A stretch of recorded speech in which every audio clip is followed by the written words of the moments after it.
Worthy of His Name, written by Eglanton Thorne, first published in 1892. Audiobook produced by scrollreader.com. Chapter 1. The New Lodger. Do you like your new tenant, Sally Dent? Yes, he's a true gentleman. A gentleman? Does that mean he pays on time? It means more than that. Though it's true, he paid 2 weeks' rent in advance and said if he ever couldn't pay, he'd leave. I'm telling you, he's a real gentleman. A man fixing a fence nearby overheard and laughed. A gentleman? Do you think so? Because he came home drunk as a lord last night. Some gentleman. Maybe you didn't know about that. Didn't I? Not much happens in my house that I don't know about. But if he was drunk, he still behaved like a gentleman and didn't make a fuss. We all have our little flaws, and I know how to be understanding. Sally Dent's appearance matched her easygoing attitude. She was a tall, strong woman who could have been pretty if she took better care of herself. Her light wavy hair was thick but messy, and her round, rosy face showed a relaxed expression that hinted she might have her own flaws. Her dirty, torn dress, the grimy doorstep she stood on, the dark hallway behind her, and the state of the child holding onto her dress all showed a life lived carelessly. He has a boy, doesn't he? Asked her neighbour, a thin, sharp-looking woman with more energy than the laid-back Sally. That's him, Said Sally, pointing across the street. Mrs. Min looked where Sally pointed. The houses on Lavender Terrace faced a railway, and trains were constantly passing by on the other side of the tall, tar-covered fence.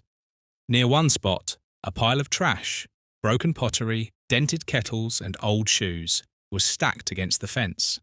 On top of this pile, standing on an overturned flower pot, was the boy, watching the trains go by. He was small and skinny, looking about 8 years old, even though he was actually 10. His back was turned to the women, and the most noticeable thing about him was how ragged his clothes were. They barely held together. Mrs. Min looked at the boy and chuckled. He sure looks like a gentleman's son, doesn't he? He doesn't have a mother, does he? She's dead, I believe. You may laugh, Mrs. Min, but there are well-off people who have fallen on hard times, and I think my tenant is one of them. You should see the Bible he has in his room. It has gold edges and silk lining, like the rich people have. I know because I've worked for wealthy folks before, and I can tell you he's educated. I once needed a letter written to my old boss, so I asked him to write it for me, and she noticed how well it was written and asked who did it. The more shame on him for ending up like this, Said the carpenter, hammering away. We poor folks have a reason to drink sometimes, given our hard lives. But a man with an education and money should be ashamed if he can't behave himself. If I had those chances. But what he might have done remained unsaid, because just then Mrs. Dent's lodger appeared. He came around the corner where the lane met the main road, a man above average height but with hunched shoulders and a frail body. His clothes were shabby, but their style showed they were once expensive, making them look even worse now. His face was sharp and pale, with refined features that were not just due to illness. The deep pain in his eyes and the bitterness in his mouth would have touched a sensitive person's heart. Mrs. Min wasn't particularly sensitive, but she felt a strange pity as he politely stepped aside to let her pass. Despite his worn-down appearance, he carried himself differently from any other man in Lavender Terrace. This was the first time he'd been seen in daylight since moving into Mrs. Dent's, and the neighbours watched him curiously. Gus, I need you. He called to his son, stopping for a moment before turning into the house. His voice was weak and hoarse, but there was something more to it that caught the listener's attention. The boy jumped down from the trash heap and hurried after his father. Maybe the sight of the parcel his father carried made him move faster. Gus was pale, and his face showed a faint version of his father's sad expression, but it was also clean, like he often washed his face. If he was one of the most ragged boys in the lane, he was also one of the cleanest. He looked up at Mrs. Min as he passed her. His clear blue eyes and gentle expression affected her in an unusual way. God bless him, he's a sweet boy. she said, though she wasn't one to pray for her own children. Sally Dent didn't greet her lodger as he entered the house. There was something about the silent, sad man that made her feel respectful. So that's your lodger. Said Mrs. Min in a low voice. But how sick he looks. I've never seen anyone so pale. Mark my words, Sally Dent, he won't be your lodger for long. Chapter 2. Gus's Real Name. Gus followed his father into the small, plain room they called home. It had an unmade bed in one corner and a small table in the centre. On the table were a penny bottle of ink, a couple of quill pens, and a piece of dirty blotting paper. The room also had 2 rickety chairs and a large old trunk. About 20 worn-out books were piled on the trunk. The few shabby pieces of furniture belonged to Sally Dent. Only the trunk, books, and writing materials belonged to her lodger. Though small, the room wasn't stuffy. The window, grey with dust, was open at the top and bottom, letting in the fresh May air. Lavender Terrace wasn't shielded from the winds. In front was the railway, and behind was a stretch of empty land where new houses were being built. It wasn't in London, nor in the countryside, but one of those dull new areas on the edge of the city that had lost their rural charm before becoming respectable suburbs. There were still fields at Glensford, and a stream ran through one, but its banks were littered with trash, and its waters were dirty with refuse. Gypsy carts were often seen in these fields, with gypsy children playing by the stream. Gus watched his father silently but eagerly as he unwrapped the paper parcel, revealing a loaf of bread and some slices of cooked ham. Without a word, Gus went to a small cupboard by the fireplace, brought out the piece of cloth they used as a tablecloth, plates, knives, and forks, and quickly set the table for their meal. He also placed a tall black bottle and a glass in front of his father. It was now 2 o'clock, and this was their first meal of the day. Before eating, Gus bowed his head and said a short prayer as he had been taught. Skipping it would have earned a scolding from his father. Gus ate hungrily, but after a few bites, his father stopped eating. He put down his knife and fork, mixed a drink of spirits and water, and sat sipping it slowly, watching his son with sad, hopeless eyes. Gus, He said suddenly. what is your name? Gus Rue. Answered the boy with a smile. The food was lifting his spirits, and he thought his father might be getting cheerful too. No, that's not your real name. His father replied unexpectedly. Gus looked at his father curiously. His father was only having a moderate drink. He never drank heavily this early in the day. If it had been night, Gus wouldn't have been surprised by strange words, but now he wondered. What do you mean, father? He asked. The name people here know us by isn't our real name. I used to call myself Devereux when we lived elsewhere, but people shortened it to Rue, and I let it be. Do you want to know your real name, Gus? Yes. Said the boy, forgetting to eat in his surprise. Augustus Devereux Carruthers. My, Exclaimed Gus, his eyes wide with shock. that's a long name. It is your name, though. Can you remember it? I'm not sure. Replied Gus. I'll write it down for you.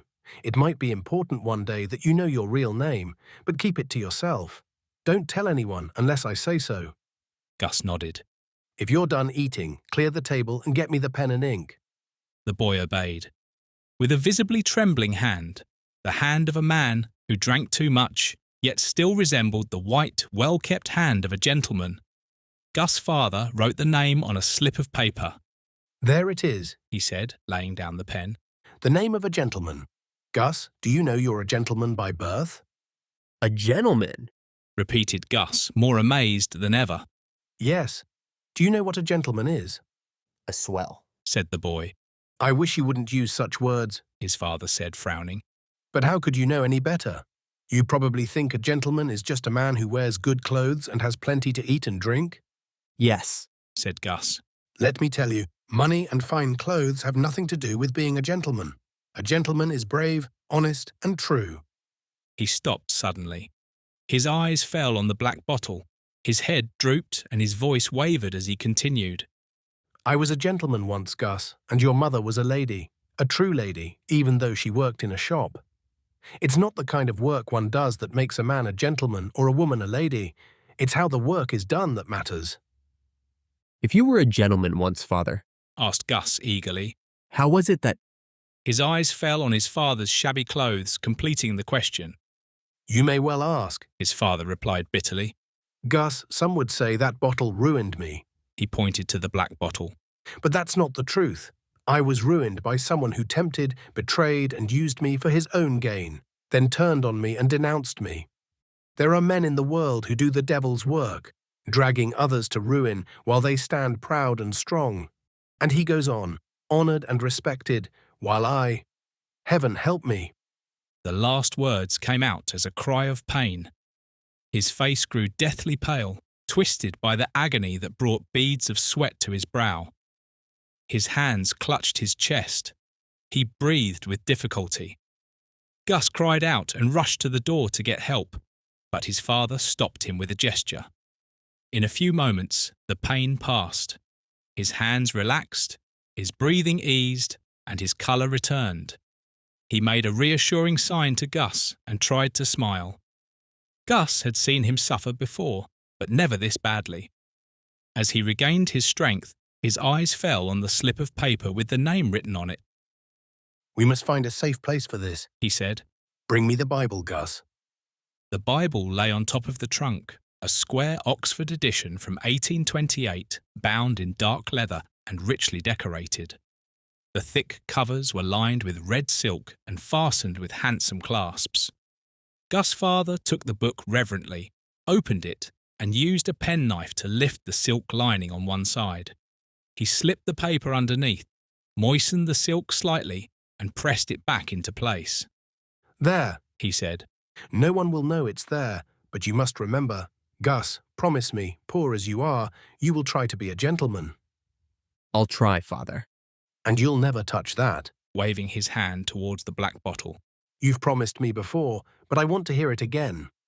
I will never take it, Father. Say, so help me God. So help me God. A look of relief came to his father's tired face. He poured out a little more spirits, drank it quickly, then pushed the bottle and glass away. Now put that away, Gus, and bring me your lessons. Don't you have work to do, Father? Asked the boy, his face brightening. Not right now. I'm supposed to pick it up at 6 o'clock, so I have plenty of time to hear you. Chapter 3. Gus Makes a Promise. Augustus Devereux Carruthers' life didn't get any easier as time went on. No child of noble birth had ever faced such a rough upbringing or seen the darker side of life so early.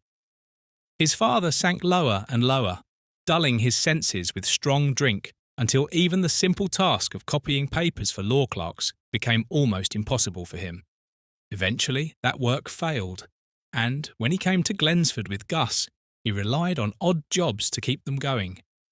He sold some of his books to pay Sally Dent in advance, making sure the money didn't end up at the large pub on the corner.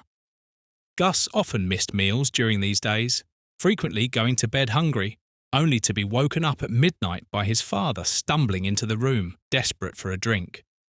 His father would go without food to make sure Gus had the last bit of bread in the cupboard, but as long as he could get the money, he had to have his drink.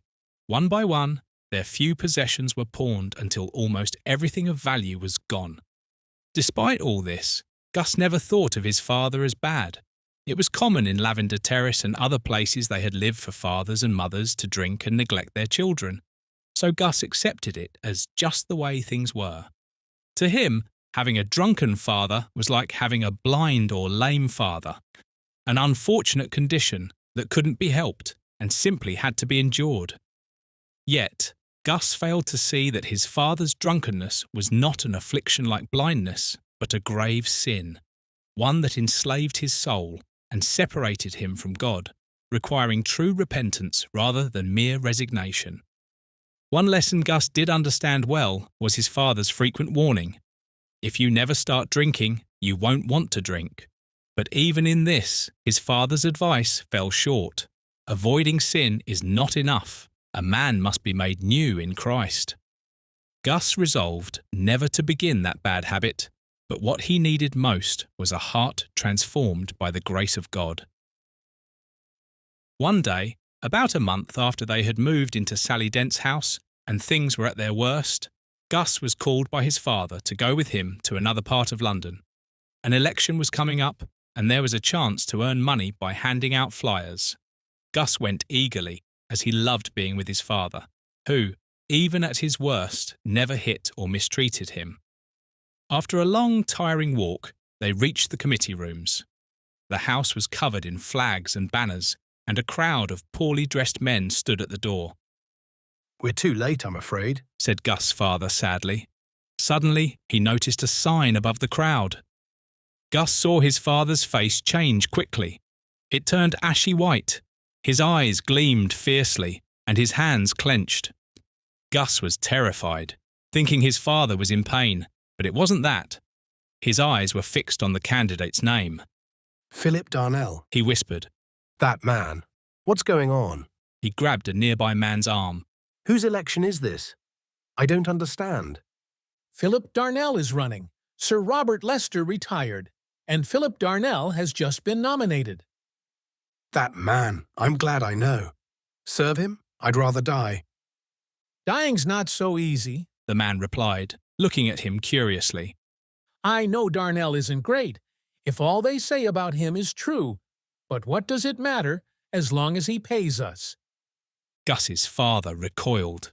I'd rather die. He muttered, moving away from the crowd. You should go to Arthur Brown.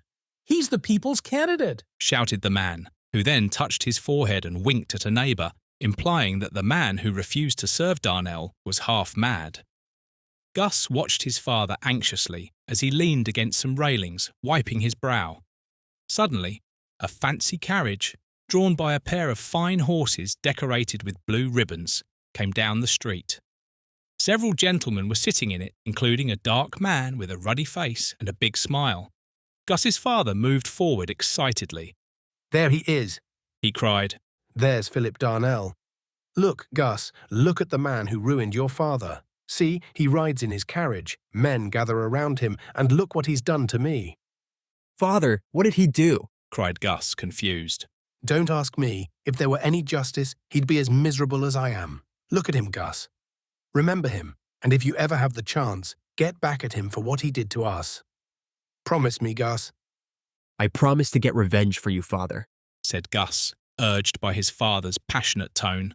But he found it amusing to think that a poor, ragged boy like him could ever punish a rich man like Darnell. The gentleman went into the house, the crowd dispersed, but Gus's father still clung to the railings, pale and trembling. What will you do, Father? Will you go to the other place? We have to go home, Gus. That's all we can do now. At that moment, a small pony carriage came down the street, driven by a young girl about 16. Sitting beside her was an older lady, looking nervous and anxious. The pony jumped at the sight of a small cart with blue and white flyers, scaring the older lady. Oh, Edith, She cried.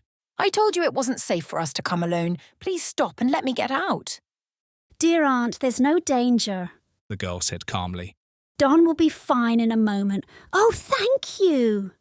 The thanks were for Gus, who had run forward and grabbed the pony's bridle, calming it with pats and gentle words. He quickly led it past the cart. The girl thanked him with a bright smile and dropped a sixpence in his hand.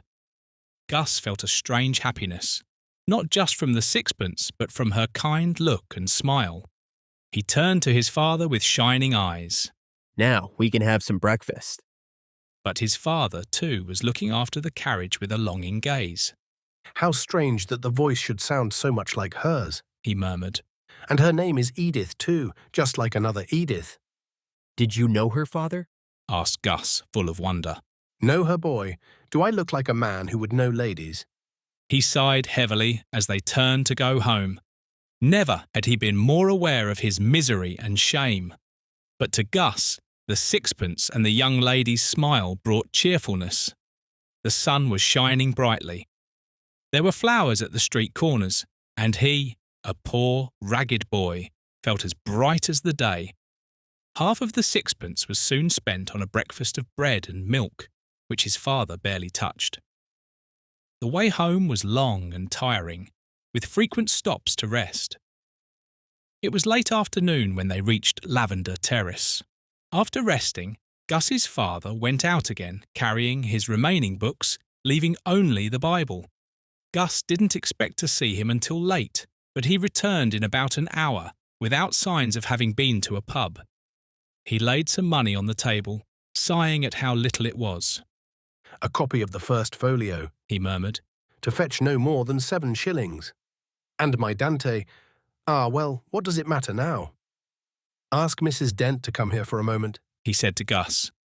Gus had some trouble bringing Mrs. Dent, but she finally arrived, her steps unsteady, her face flushed, her eyes dazed.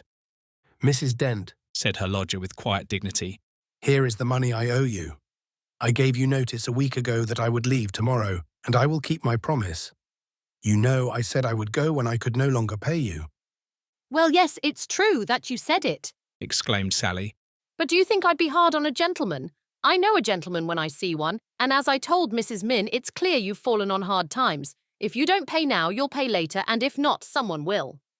Her words made her lodger wince. You're mistaken. He said quietly.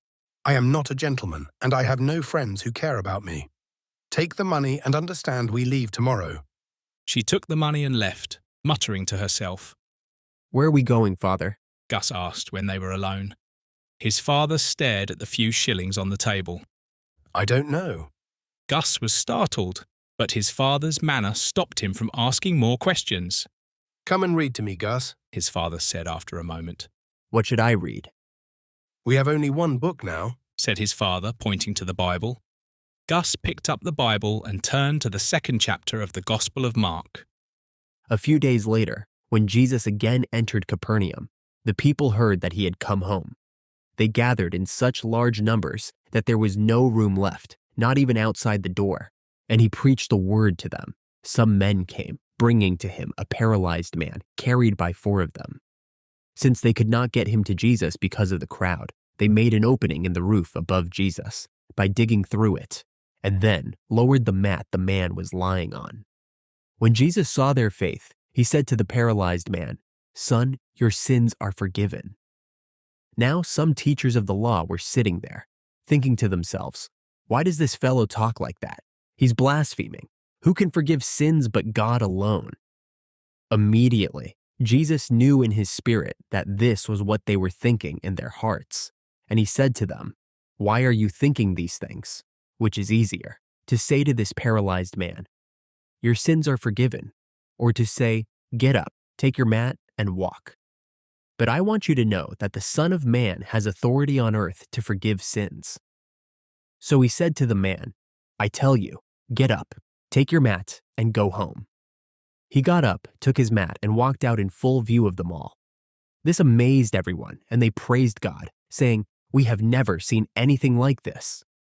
His father didn't seem to be paying much attention, but when Gus finished the story of the paralyzed man's healing, his father said to himself, He called him son. And yet he had led a wicked life, and without a word he forgave his sins. Gus waited, but his father said no more, so he continued reading and finished the chapter. Then, being very tired from their long walk, he closed the book and got ready for bed. His father sat, lost in thought, not looking forward to the coming days of hunger and wandering. Somehow, the hopeless future didn't seem so bad. His mind was back in the past, reliving the days that had been. Then, with a heavy sigh, he returned to the present. "Did you say something, Father?" Gus asked, sitting up slightly in bed, but his father's whispered words were not meant for him. Nessun maggior dolore, che ricordarsi del tempo felice, nella miseria. This man, who so easily recalled Dante's timeless words, had once been well educated. He had graduated from university with honours, achieved early success in literature, and was expected to have a brilliant career in law. But this was what had become of his promising future. In misery! Only those who remember happy times truly understand the pain of comparing what is with what might have been. Chapter 4. The Lodger Leaves. Evening turned into night, but Gus's father remained lost in deep, melancholy thought. The past played vividly in his mind. He was back in his childhood, a happy boy, loved by his proud father and cared for by his older sister, who, after their mother's death, became his tender guardian. He remembered his school days at Eton, followed by his college years, where he made a name for himself and earned the praise of his peers. But during those years, he took the first steps down a path that would lead to his downfall, believing he was showing his superior spirit and cleverness. Then came the years of studying for the bar and his early literary successes. It was during this time that he met and married a sweet, gentle woman against his father's wishes, leading to a break with his family. Within 2 years, his wife died, leaving him alone to raise their infant son. Instead of becoming wiser through sorrow, he grew reckless. Philip Darnell, smooth and cunning, soon entered his life. Their acquaintance quickly turned into a deceptive friendship, leading to introductions to gaming clubs and financial trouble. When ruin seemed inevitable, Darnell subtly suggested forging his father's name. In a moment of desperation, he gave in to the temptation and committed the forgery, which led to his arrest. He was released only because his father refused to prosecute him, but the disgrace lingered. Friends abandoned him, and Darnell, denying any involvement, was the first to scorn him. This sense of humiliation drove him to drink, and as his addiction grew, so did his misery, dragging his young son down with him. Augustus Carruthers went under, disappearing from the social circles he once frequented. Though he stayed away, he was never far from his old haunts. Yet none of his former companions, seeing him on the street, would recognise the brilliant man he once was in the shabby, bent figure he had become. These bitter memories haunted him as he sat in his miserable lodging, a place he could no longer afford. He had to leave the next day. Where to? He didn't know. He felt sorry for Gus, but for himself, it hardly seemed to matter. A strange lethargy overtook him. He grew cold and numb, but never thought to go to bed. Gus woke long after midnight to see the candle flickering in its holder and his father still seated at the table, his face half hidden by his hands. It seemed like he was murmuring something, but Gus couldn't make out the words. He thought his father might be praying. "Father," Gus said quietly. There was no reply, so the child went back to sleep. The candle flickered and finally went out. The first grey light of morning crept through the dingy window, revealing a face pale and still with sad, fixed eyes. The spirit that had looked out of those eyes had returned to the Father of Spirits. The wasted, misspent life had ended. Gus awoke to find himself fatherless. Chapter 5. How the Neighbours Sympathised. I said he was a gentleman, Cried Sally Dent to the neighbours gathered around her doorstep. but I didn't think he was going to die suddenly and leave me with all the trouble of an inquest, the police coming and going, and such a commotion that you don't even know if your house is your own. I don't call that a gentlemanly thing to do. Maybe he couldn't help it. Suggested Mrs. Min. Folks don't always know when they're going to die. For goodness sake, don't talk that way, Mrs. Min. Cried Sally excitedly. It's bad luck when there's death in the house already. I was so shaken when I saw what happened this morning that you could have knocked me down with a feather. I had to take something before I went into the room again, and I'm still trembling. What sort of a corpse does he make? Asked another woman. A real beauty, Replied Sally enthusiastically. You'd hardly know him. He looks so much younger. All the lines and creases are gone, and his face is just lovely. He looks like a gentleman now, he really does. Go inside and take a look if you don't believe me. Poor gentleman, Said Joe Clark, the carpenter, sincerely. Whatever he was, he'd fallen on hard times and had a lot of trouble. Well, that's all over now. What's to be done about the funeral, Mrs. Dent? The parish will have to bury him. Said Sally promptly. He's left only a few shillings, barely enough to buy refreshments for the funeral. It's strange how he insisted on paying me last night. Seems like he wanted to leave things settled. It touched me, for I have a feeling heart. I'd be happy to make him a coffin, just for the cost of the wood, suggested Joe Clark. If anyone wants to help, those parish funerals are very humiliating to a man. That's a good thought, Joe Clark, said Sally Dent, who really had a kind heart. I'm ready to pay my share if you're going to make a collection. I'm thankful my good man didn't end up being buried by the parish. We started paying into a burial club as soon as we got married because you never know what might happen or who'd go first. And he had a proper handsome funeral. One neighbour after another offered to help.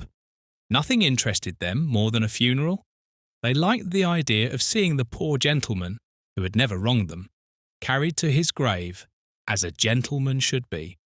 Before long, they gathered enough money to hire a hearse so they could walk behind it in pairs, led by the chief mourner, to the cemetery near Glensford. Sally Dent kept the few shillings she found in her lodger's room for refreshments. Meanwhile, Gus didn't care how his father's body was taken to the grave. He was too shocked by the sudden loss. Though he had often seen his father weak and suffering, he never truly believed death would take him away. Now he had lost the only love and kindness he had ever known. It was a terrible thing to be left alone in the world. But Gus wasn't thinking about the future as he sat motionless beside the bed where his father's body lay. The still form had taken on the solemn dignity of death, even in poverty. The strong brow, delicate nostrils, and fine curve of the upper lip looked like the work of a sculptor. Yet to Gus, it was his father, and at the same time, not his father. He gazed at the face with awe and grief. He didn't cry, but his blue eyes were filled with silent anguish, fixed in an unblinking stare. He didn't move or speak as people came and went, pausing to view the body and make their comments. The inquest into George Rue's death, Sally Dent's name for her lodger, was simple. A doctor confirmed that he had suffered from long-standing heart disease, made worse by a hard and reckless life. Sally Dent spoke about his habits and character. She had brushed and plaited her hair, put on a neat dress, and made herself look quite respectable, impressing the coroner and jury with her appearance. When the coroner asked about the orphan boy, suggesting he be sent to an industrial school, Sally offered to take him in. He could help with the little ones and do chores, and she promised to send him to school regularly. The coroner praised her kindness. The funeral was held the day after the official examination of his father's death. Gus watched everything with steady composure until the moment the coffin closed over his father's face. Then a bitter cry escaped him, and he threw himself in grief upon the bed where his father had lain. He let himself be lifted and tried to stifle his sobs as Mrs. Min and a friend came to dress him in the best clothes of Mrs. Min's eldest boy, kindly lent for the occasion. The clothes were far too big. His knickerbockers nearly reached his ankles, and the coat swallowed him.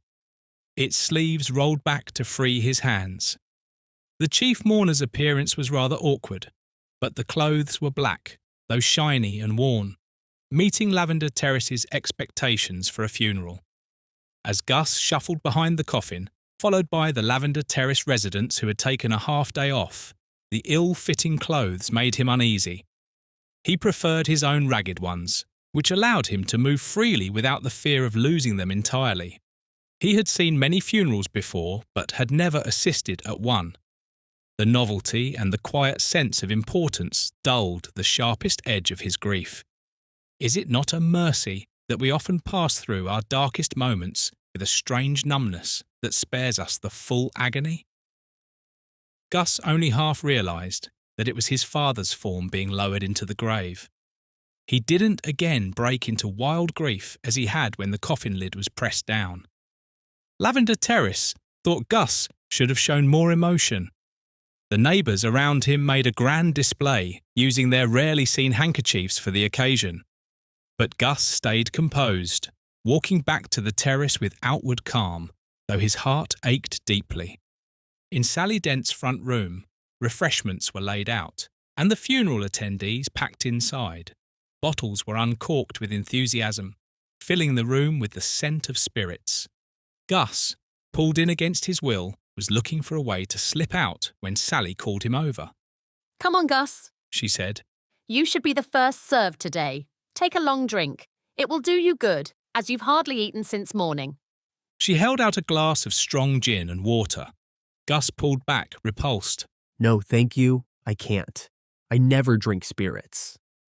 Oh, but you must have a drop today. It's your father's funeral. It's bad luck to refuse a drink at a funeral. Come now, it won't hurt you, and I say you shall have it.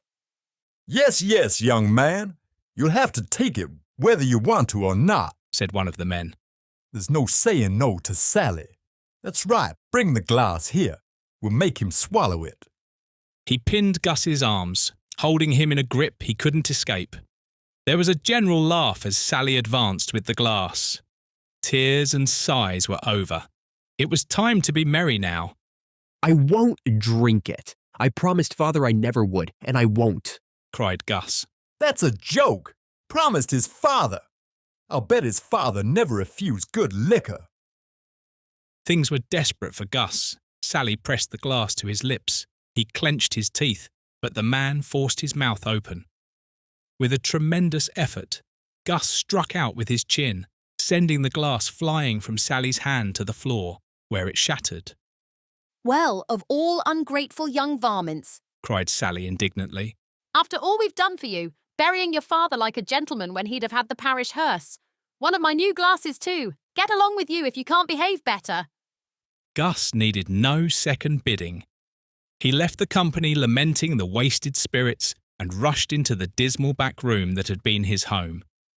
It looked even more dismal now, with the table and trunk that had held the coffin standing bare. With a cry, he threw himself on his knees beside the bed, hiding his face in the tumbled bedclothes. Oh, Father, He cried. Father, Father, what can I do without you? As evening wore on, the sounds of mirth in the other room grew louder and wilder. No one thought of the fatherless boy. He crouched alone and comfortless until he forgot his sorrow in sleep. Chapter 6. Gus Wins a Name. After that night, Gus could no longer call the back room home. Sally Dent turned it out the next day, and by evening it was ready for a new lodger, who promptly moved in. During the process, Sally found the Bible, which she had already eyed with interest. She was once again struck by the beauty of its embossed cover and silk lining. Now, Gus, you'd better let me keep this. It's too nice for you to have knocking about. It'll help make up for all I've done and will do for you. Not many folks would take in a strange brat, but I've got a feeling heart.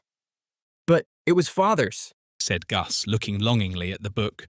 Sometimes I used to read a bit of it to him. Well, maybe you can read me a bit someday. It wouldn't be the first time I've listened to it. I used to go to church and Sunday school regularly, but I've no time for religion now. You'd best let me have it anyhow. Gus said no more, knowing it was pointless to argue. Sally carried the Bible into her room and opened it again to admire its beautiful binding.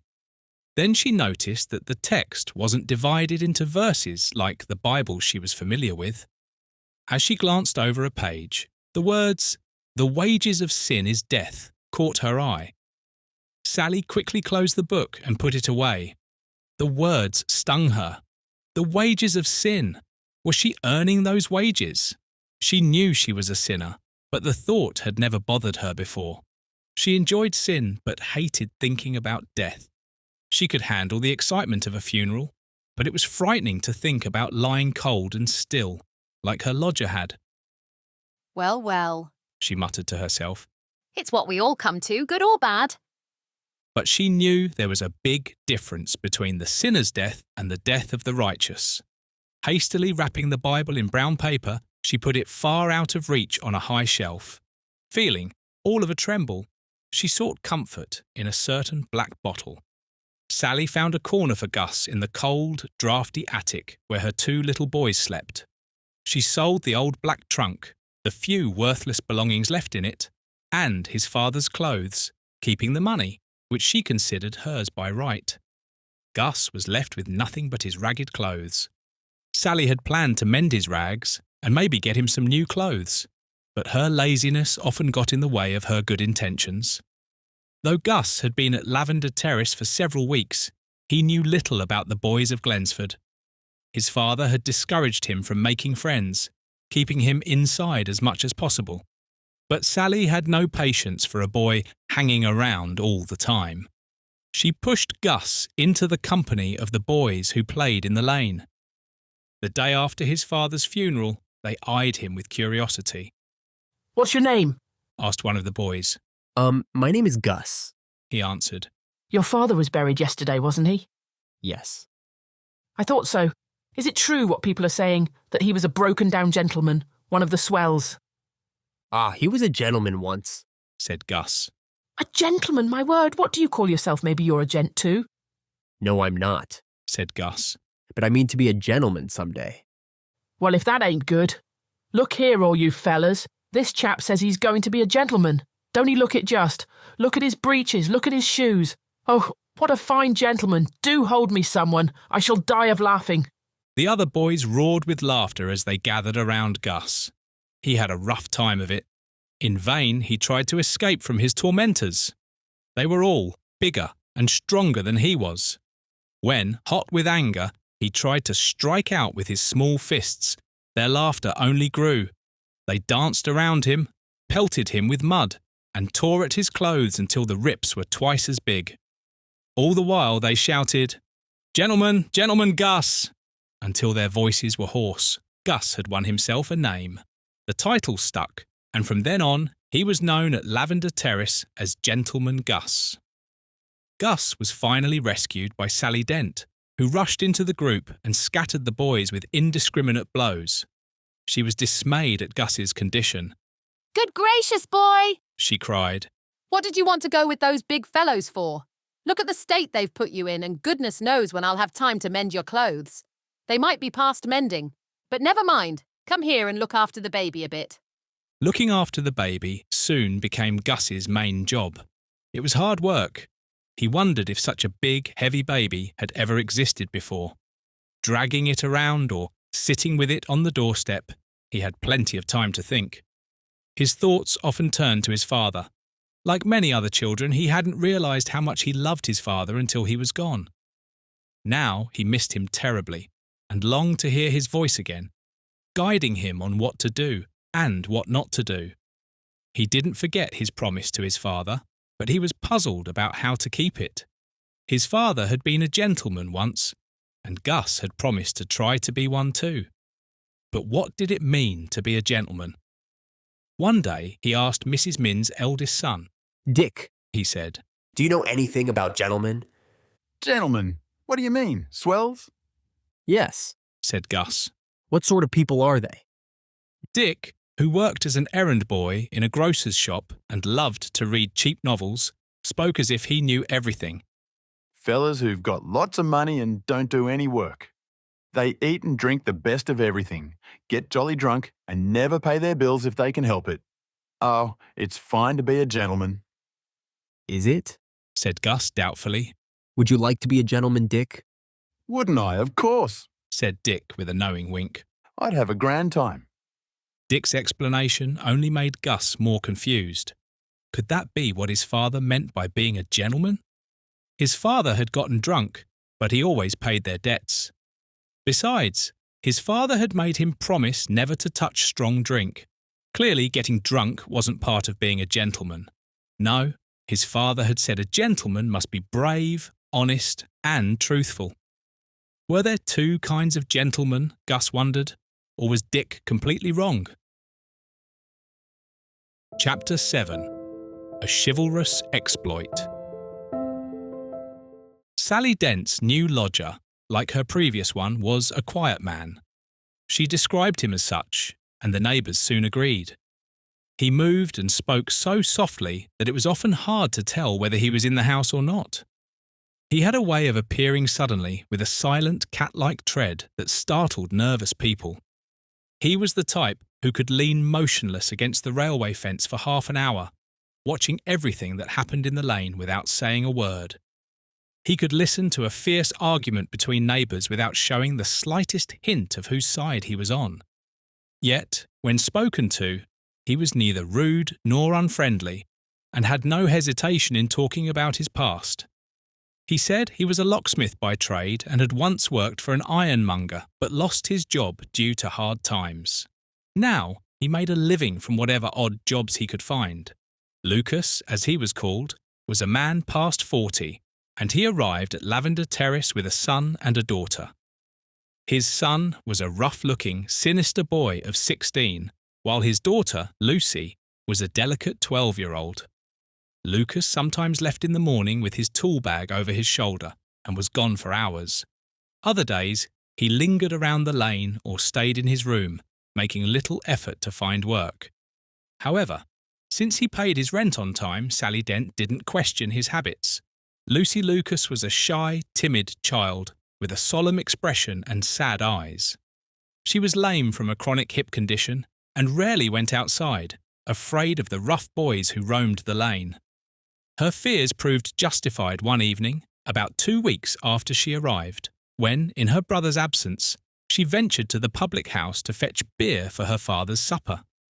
Many boys in Glensford had the cruel instincts of bullies who enjoyed tormenting the weak.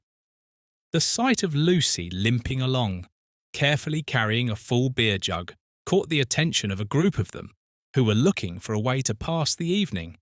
Hurrah! Here comes the beer. Now we'll have a drink, they cried, rushing towards Lucy, shouting, "Give us a drink! Give us a drink!" "I can't," said Lucy, white with fear. "It's for Father's supper. I can't give it to you." "It's for my supper," said the ringleader. "And I mean to have it, so hand it over." He reached out to grab the jug, but Lucy jerked it back, spilling half its contents over her frock and apron. "There, there, there! You should have given it to us," they cried, closing in on her. "We mean to have it."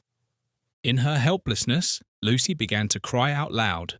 The sound brought Gentleman Gus to the rescue. He knew Lucy. She had spoken kindly to him a few times, but even if she had been a stranger, he would have come to her aid. He had the instincts of a gentleman and couldn't stand by and see a girl mistreated without trying to defend her. Undaunted by the number and strength of the boys, Gus threw himself into their midst. Seizing the arm stretched out for the beer, he pinched it so hard that it was withdrawn with a yell of pain. Then he charged at the assailants, kicking out with all his might. They recoiled in surprise, and he shouted for Lucy to run away. "Run! Run!" But running was impossible for her. While one boy struck Gus, making his nose bleed, and another helped finish him off, the rest closed in on Lucy again, but only for a moment. A sharp blow to the head sent the leading boy staggering backward. A low but forceful voice exclaimed, "You young blackguard, I'll teach you to touch my girl again." It was Lucas, who had entered the lane in time to see his daughter's distress and Gus's brave attempt to help her. "Oh, Father," Lucy cried. "don't let them hurt Gus. He was so good, so brave." Lucas needed no further urging. "You leave that little chap alone," he said to the boys. "and if I ever catch you hurting him again, you'll regret it." The boys slunk away, muttering under their breath. Gus emerged from the fight bloody and breathless. "You're a brave little chap," said Lucas admiringly. "A well-plucked one, upon my word. Now come with me and I'll wash your face before your mother sees you." "He's got no mother, Father," said Lucy. "Don't you remember I told you he's got no one? He lives with Mrs. Dent, but she's no relation." "Ah," said Lucas, studying Gus more closely with a shrewd, observant look. "Well, come along, lad. We'll clean you up, and you can have supper with us tonight. You're Lucy's champion, and you deserve a reward. You look quite pale from the fright, my girl. Did those boys hurt you?" "No, Father. It was just the fright," she said. But he continued to watch her anxiously. It was strange for Gus to be treated as a guest in a room so familiar to him, but it looked very different now. White curtains hung at the clean windows with flower pots on the sill. A thick curtain was drawn across the room at night near Lucy's bed. An old easy chair stood by the fireplace, with some pipes and a jar of tobacco on the mantelpiece. A clean cloth covered the table, which was neatly set for supper, and a saucepan simmering on the fire gave off a very inviting aroma. Gus was surprised to see Lucas close and lock the door as soon as they were inside. Lucas turned to him and spoke in low, serious tones. "Look here, youngster. No talking about anything you see here. You're welcome to supper, but keep things to yourself. Do you understand?" Gus nodded. "I won't tell anything to anyone," he said. Lucas seemed satisfied. With Lucy's help, Gus soon cleaned up from the fight while Lucas fetched more beer. When her father returned, Lucy, who was very mature for her age, served supper. It was rabbit stewed with vegetables, a more appetizing meal than Gus usually had, and he thoroughly enjoyed it. Lucas talked to him while he ate, asking many questions, seemingly to gauge the boy's abilities. When supper was nearly over, Lucas's son came in. He looked surprised and not too pleased to see Gus there. He spoke roughly to his sister and gruffly to his father, using phrases so strange that Gus couldn't understand them. A little later, Gus took his leave. Lucas said goodnight kindly and invited him to visit whenever he liked, as it was dull for Lucy to be alone so much. After he left, father and son exchanged meaningful looks. "A well-plucked youngster, that," said Lucas. "I think he'll be useful for our little game." "Not him," his son replied with an oath. "He's too green." "Think so?" said Lucas. "Well, we'll see. I plan to see what I can make of him." Chapter 8. Gus's New Friends. Gus saw a lot of Lucas and his daughter in the days that followed. He was often invited into their room, and Lucas took a great interest in him. Sometimes, Lucas would pat Gus on the back, calling him a smart boy and saying he would help make a man of him. Lucy was also kind to Gus, but she was very quiet and sad. Gus thought her sadness must come from being so weak and unable to walk properly. While spending time with them, Gus noticed things that made him curious. Though Lucas had no steady job, he always had money. He talked to the neighbours about the hard times, but they didn't seem to affect him. His food was the best, and his table had treats no other home in Lavender Terrace could afford. He claimed he bought these things for Lucy, to encourage her to eat, but it was clear he had more money to spend than most. Unlike Gus's father, Lucas didn't drink too much. He had beer with his meals and an occasional glass of spirits, but they were of the finest quality, just like the tobacco he smoked. "A gentleman couldn't have better, Gentleman Gus," he said one day to the boy in a merry mood. "Gentleman Gus, indeed," snarled Jack, giving him a contemptuous glance. "You hold your tongue," cried his father. "I tell you, he shall be a gentleman. You do as I tell you, my lad," he added, patting Gus on the shoulder. "And I'll make a gentleman of you." Gus's face lit up with pleasure. He had no doubt Lucas could help him become a gentleman, for Lucas seemed different from the other men in Lavender Terrace. But Jack scowled more darkly than before and muttered something Gus couldn't understand. Gus was no favourite with him. A few days later, Lucas invited Gus to go for a walk with him and his son. Gus felt honoured by the invitation and gladly accepted. They started early in the afternoon. Lucas carried his workman's bag, so Gus assumed they were looking for employment. They walked a long way west from Glensford, passing through various suburbs. However, they didn't go to the shops as Gus expected.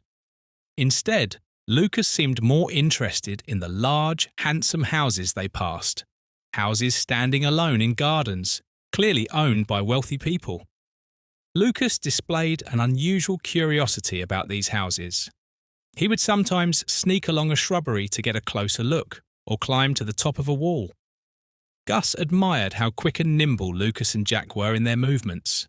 Even tall, spiked fences seemed no obstacle if they wanted to get to the other side. They spoke in a jargon Gus couldn't understand, but it was clear they were not of one mind, and Jack was in a bad temper with his father. As the sun began to set and Gus grew tired, Lucas said, "Come, little chap, you're getting tired and hungry. You go to that shop and get yourself a glass of milk and a big bun. Jack and I will go on to the next pub, and you can meet us there. I know it's no good asking you to take a drink of beer, and you're right, my little lad. Drink steals a man's brains, and anyone who muddles his head with it can never succeed in business that requires sharp wits. Now, go and get your grub, and then come on to us." He handed Gus a shiny 2-shilling piece, telling him to bring back the change. Gus thanked him and ran off. The woman running the candy shop gave a cold look to the ragged little boy who asked for a glass of milk and a bun. "Can you pay for it?" she demanded. Gus handed her the 2-shilling piece. She looked at it suspiciously, then tossed it on the counter. The sound it made seemed to confirm her suspicion. She looked at it again, then gave it back to Gus. "That's not good money," she said. "Where did you get it?" Mr. Lucas gave it to me. "And who is Mr. Lucas?" "He's a friend of mine," said Gus. "But what do you mean about the money?" "I mean that it's a bad florin, one that never came from the mint. There have been a lot of them going around lately. I got fooled by one once, but I won't be again. Come on, if that's all the money you've got, you'd best be off." "I'll tell Mr. Lucas," said Gus, turning away disappointed. "I'm sure he didn't know it was bad money." "I dare say," said the woman. "That's a likely story. Where's this Mr. Lucas you talk about?" "He's close by, just a little further along the road," said Gus. The woman followed him to the door, her expression full of suspicion.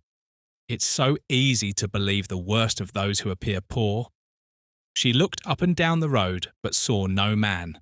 "You good-for-nothing young scamp," she cried. "Don't come here with your false coin and your lies again. Be off with you quick, or I'll give you to the police." Gus was bewildered. He had only been in the shop for a minute and couldn't understand how Lucas and Jack had disappeared so quickly. "They were going to the public house," he said. "There's no public house around here," said the woman. "and I can tell you this is not the place for you or your friends if you have any. We're honest people here. Be off with you, or I'll call a policeman." Gus walked away, feeling uneasy. He couldn't bear the thought of the woman seeing him as a cheat, for he had been taught to be strictly honest. Despite what Dick had said, he was convinced that a gentleman should always act honestly. He walked in the direction Lucas and Jack had taken, wondering what had become of them.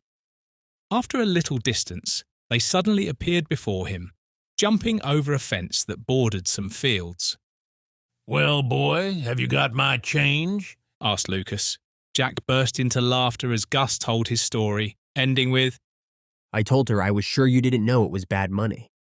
Lucas laughed for a moment, but seeing Gus's troubled expression, stopped himself. "Never mind, lad," he said. "You did your best. It wasn't your fault if the woman insisted it was bad money." "Wasn't it?" asked Gus eagerly. "Of course it wasn't bad money," replied Lucas, laughing. "It was good money. Very good money indeed." Something in his manner made Gus uneasy. He began to have doubts about his new friends. "Didn't I tell you?" cried Jack, turning to his father. "Didn't I say he was too green for anything?" "Never you mind," replied Lucas. "He'll be all right in time. Here, Gus, take this penny. You shall not miss out on your bun.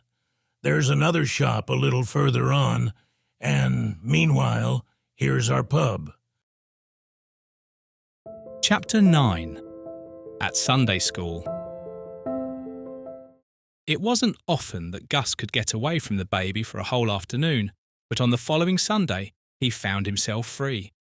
Sally Dent had gone to visit a relative in London and had taken the baby with her. So Gus set out for a walk, enjoying a delightful sense of freedom. It was a beautiful June day, lovely with the early freshness of summer that quickly fades in the neighbourhoods around London. Glensford looked its best on such a day. There were daisies and a few lingering buttercups in the fields. The hedges were green, and the stream, where boys were bathing and paddling, rippled clear and bright in the sunshine. It was warm enough to make the ice creams, which a man was selling at the corner of the green, very tempting to the local children. Gus seldom had a penny in his pocket, so ice creams were not for him. He passed them by, turned his back on the boys noisily playing in the stream, and walked off in the direction he had taken with Lucas and his son a few days earlier. He wanted to revisit some of the places they had passed and take a closer look at the large houses and pretty gardens along the road. He found his way without difficulty and saw much that interested him. Many bright, neatly dressed children passed him on their way to Sunday school, some carrying flowers in their hands. Gus had never been to Sunday school and wondered, as he listened to their chatter, what it could be like. Here and there, a church bell rang, summoning people to the afternoon service. Gus walked on briskly for some time, but when he reached the top of a long hill, he felt hot and tired. Looking around, he saw a small iron building on his left, where a number of children were gathering, like bees around a hive. Gus crossed the road and stood by the fence, watching them curiously.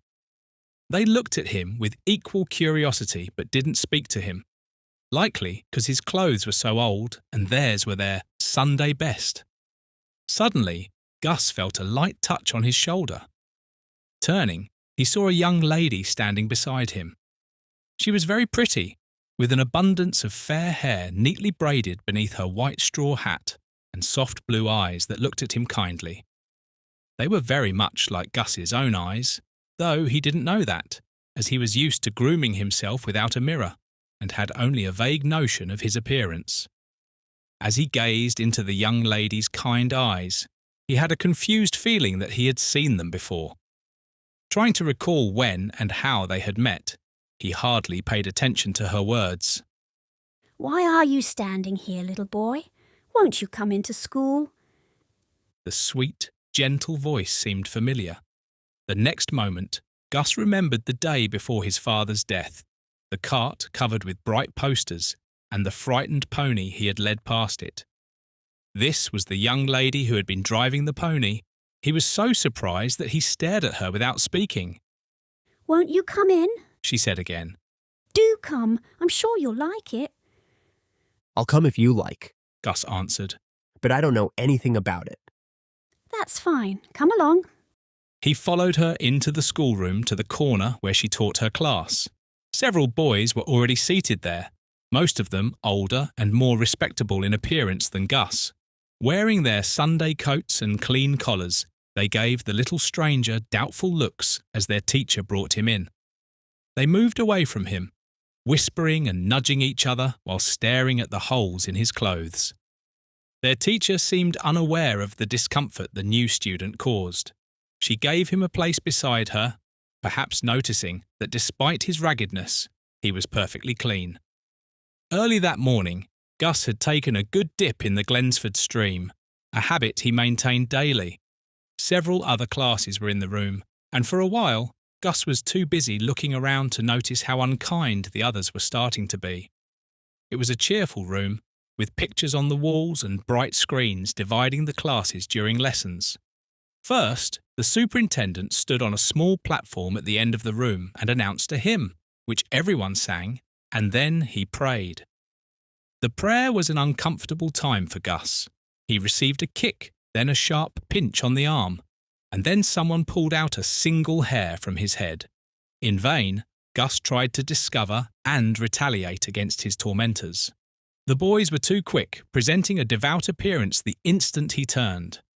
When the class began to read the lesson, it became clear that Gus could read as well as, if not better than, any boy there. The teacher praised his reading, and the boys did not like him any better for it. Soon, the young lady noticed the sly mistreatment Gus was enduring. For shame, boys, she said. Is that how you treat a stranger? I'm really ashamed of you. I hoped I was going to make gentlemen of you. Gus looked up quickly. Perhaps his vivid look of interest prompted her next question. Now tell me, what is a gentleman? The answers varied. One boy said a gentleman was a rich man, another said he was someone who knew a great deal, and a third suggested he was a person with good manners. She told the last boy he was closest to the truth. Because, she said, truly good manners come from a good heart. No one who acts unkindly to another, no one who takes advantage of the weak and helpless, no one who cheats and lies, is a gentleman. It is the gentle heart that makes the gentleman. Love is the law of his life. Oh, boys, the truest gentleman that ever lived was the Lord Jesus Christ, and you must follow his example if you want to deserve the name of gentleman. Gus listened eagerly. This was the kind of gentleman his father had wanted him to be. Dick was completely wrong. There was at least one attentive student in the school that afternoon. One who listened carefully to every word his teacher said about the love and kindness of the Lord Jesus Christ. The gospel story wasn't completely new to him, but for the first time, he understood what it meant for him personally. Gus felt sad when the lesson ended, sad when the last hymn was sung and the students started to leave. The young lady smiled and asked if he would come again, but Gus thought of the baby and shook his head. Just then, a gentleman approached to claim her attention, and Gus slipped away, followed by a gentle, "Do come again if you can." Gus was deep in thought as he walked home, so the Lord Jesus Christ was the one perfect gentleman he must imitate if he wanted to be a gentleman. There was a great deal about him in the Bible, Gus knew. He wished he had paid more attention when he used to read the Bible to his father. He wished he had that Bible again. What had Sally Dent done with it? Would she give it to him if he asked? It was evening when Gus returned to Glensford. On warm evenings, the people of Glensford would climb to the top of the sloping field to the right, already half built over, for a breath of cool air. Many were in the fields that night, but at the top of the high field, outlined against the sky, Gus saw Lucy sitting alone. He hurried to join her. Lucy didn't see him until he was almost beside her. She sat still on the bank, gazing ahead, her face sadder than ever, Gus thought. The fresh breeze brought no colour to her cheeks, nor did the beauty of the sunset bring joy to her eyes. The view from the hill was beautiful. Behind Lucy, shrouded in smoke, lay London. Before her were meadows and hills, some wooded, some covered with houses, and immediately below lay the vast Glensford cemetery. When Lucy saw Gus, she smiled, but it was a weak smile, only making her look sadder. "Where have you been, Gus?" she asked. "I haven't seen you all afternoon." "I've been a long way," said Gus with some pride. "Right over there, where you see those houses. And I went to Sunday school." "To Sunday school?" said Lucy, surprised. "Yes, I was walking nearby, and a young lady asked me to come in, and she looked so nice and kind that I thought I would, just to see what it was like." "And how did you like it?" "Very much," said Gus. "Though the boys gave me a hard time at first. I meant to give them a piece of my mind when we got outside, but somehow I didn't. It seemed more gentlemanly to ignore them."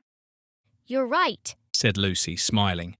"Oh, Gus, I'm so glad you're not like those horrid boys who are always fighting and quarreling. Do you know, I used to go to Sunday school once?" "Did you?" "Yes, it was when my mother was alive." And Lucy's face grew sadder. "She's dead now?" "Yes, she died 5 years ago. Gus, since I've been sitting here and looking down there," she pointed to the cemetery, "I've been wishing I could die too. It would be so nice to lie there beneath the trees and rest forever." "Oh, Lucy, why would you say that?" "Because I'm always so tired," she replied. "So tired and full of trouble. A man was here in the fields this afternoon. He had a harmonium and played and sang about sweet rest in heaven.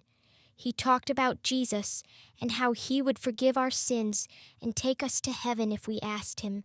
But somehow I didn't seem to care. I don't know if I want to go to heaven, but I do long to lie still and rest." "But what would your father do without you, Lucy? Think how it would grieve him if you died." Yes, I suppose it would. she said sadly. Of course it would, replied Gus, almost indignantly. Why, there's nothing he wouldn't do for you.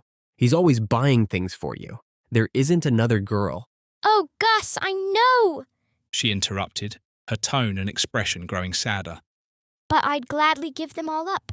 I'd gladly live on dry bread and go barefoot if only I could be sure that everything was honestly come by. She said the last words very softly, almost to herself, but Gus heard them. He started, looking at her with alarm. Oh, Lucy, you don't mean— Hush, hush, she whispered, turning a pale, frightened face to him. What did I say? I shouldn't have said it. Don't think about it again, Gus. I didn't mean anything, really. Lucy, you might tell me. There's nothing to tell. I know nothing, only I am full of fear. Please, Gus, never speak of this again. Now come in with me, and I'll give you some supper. Father and Jack won't be home till late. Do come and cheer me. You can tell me about the lesson at Sunday school, and we can read about it in Mother's Bible. I have her Bible, but I seldom read it because it makes me so sad to think that I'll never read it to her again. Gus agreed. He said little as they walked down the field, Lucy moving slowly and with difficulty. He was overwhelmed by the realization that had come to him. The doubts raised by the bad Florin incident were now confirmed. He was sure that Lucas was a dishonest man. Chapter 10. Gus sees his teacher again. The summer weeks passed by, bringing little change to Gus's life. Only the baby seemed to grow heavier each day, wearing him out more and more as he dragged it around in the heat. As the baby's mother became increasingly addicted to taking something and resting afterward, she pushed every task she could onto Gus, who had to earn his keep. But Gus never complained. He did his best, never losing patience with the baby despite its restlessness and fussiness, nor was he ever cross with the other children who called Sally Dent Mother. He treasured every free moment he could spend with Lucy.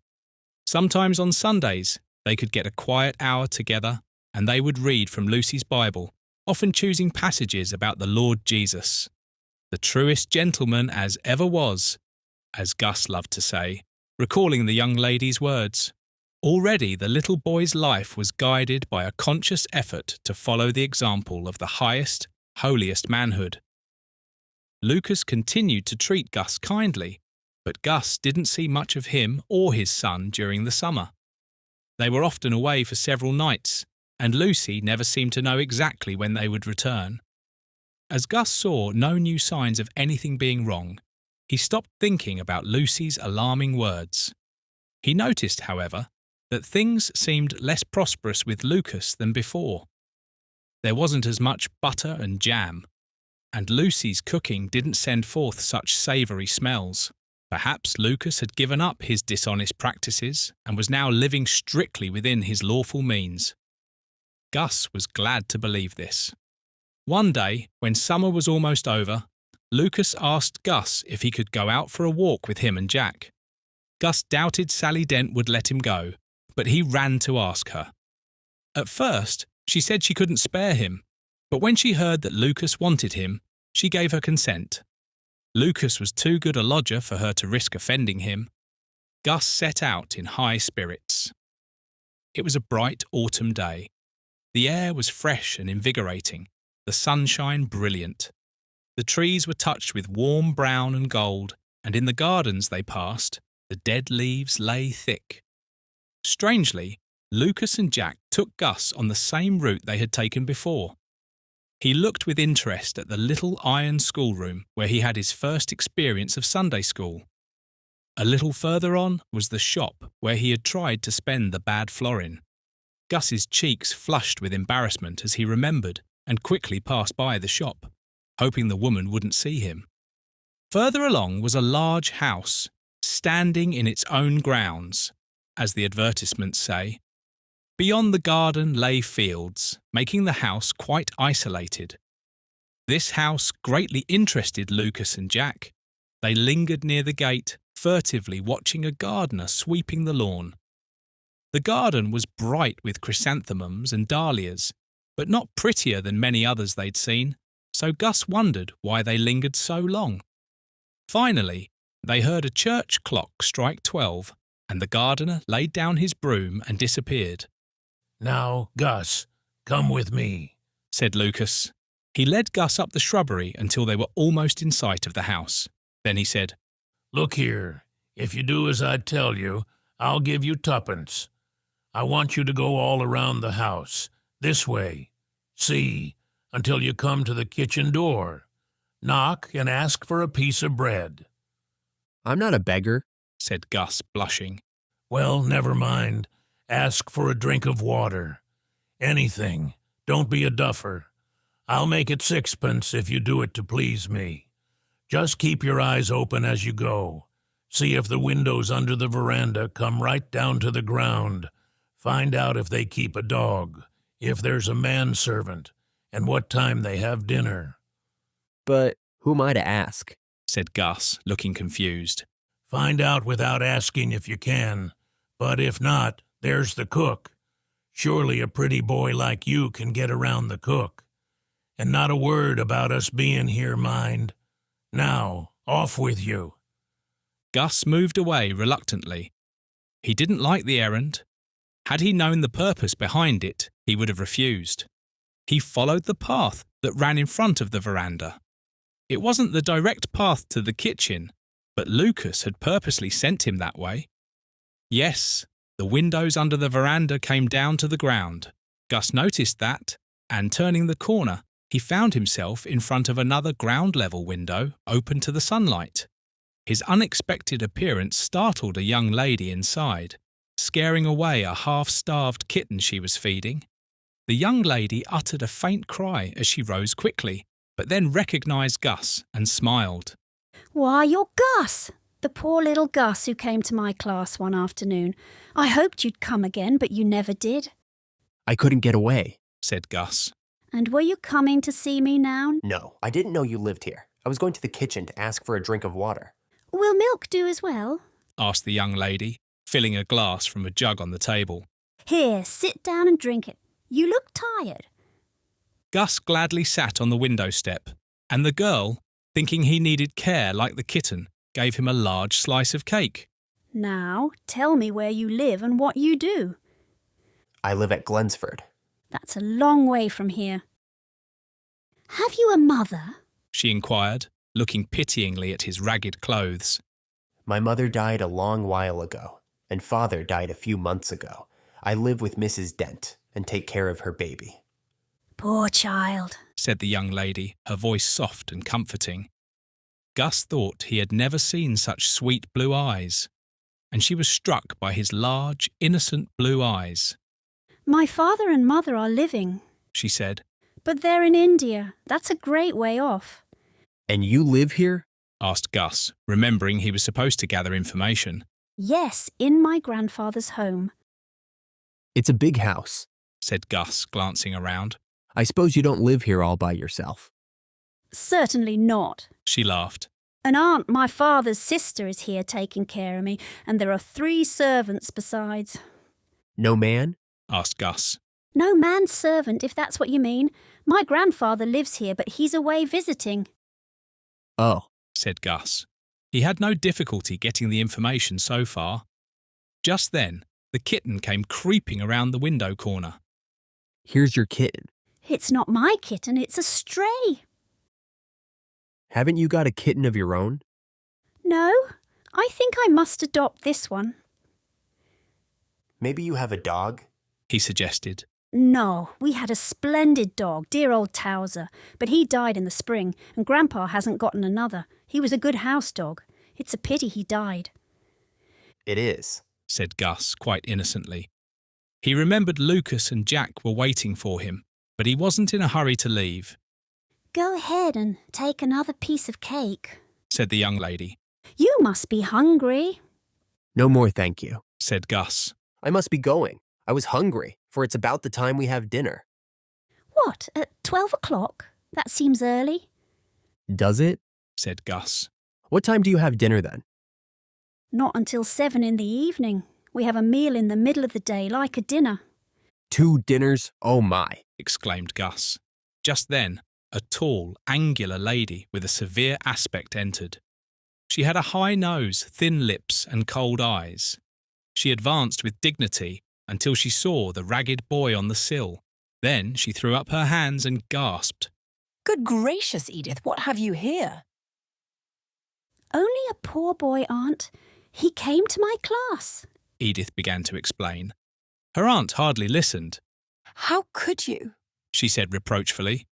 Is this the time, without a protector, to encourage a young scamp like this to come to the house? No knowing what may come of it. He may... There, be off with you, boy. You'll get nothing more here. Be off. We want no tramps. We'll set the dog on you if you don't move quickly. As Gus sprang up, she bolted the glass doors. Oh, Aunt! Cried Edith, laughing despite her irritation. How could you say that when you know we have a no dog? My dear, I said it with a purpose. I don't want him to murder us all in our beds. I'm not nervous. You know I'm not. But one must be cautious. He may have brought scarlet fever or smallpox. I'll tell Jane to scrub that sill. She rang the bell sharply for the housemaid. What a pity, murmured Edith. I wanted to get him some better clothes, and now Aunt has frightened him away. There's no knowing when I'll see him again. Meanwhile, Gus hurried to the gate. Lucas waited anxiously, but brightened when he saw Gus. Well, youngster, you've been a while. I began to worry. Let's hope you've made good use of the time. Gus told how kind the young lady had been, repeating their conversation. As he did, Jack appeared, having surveyed the house from the back.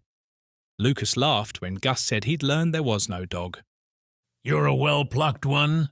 We'll send you on that business again.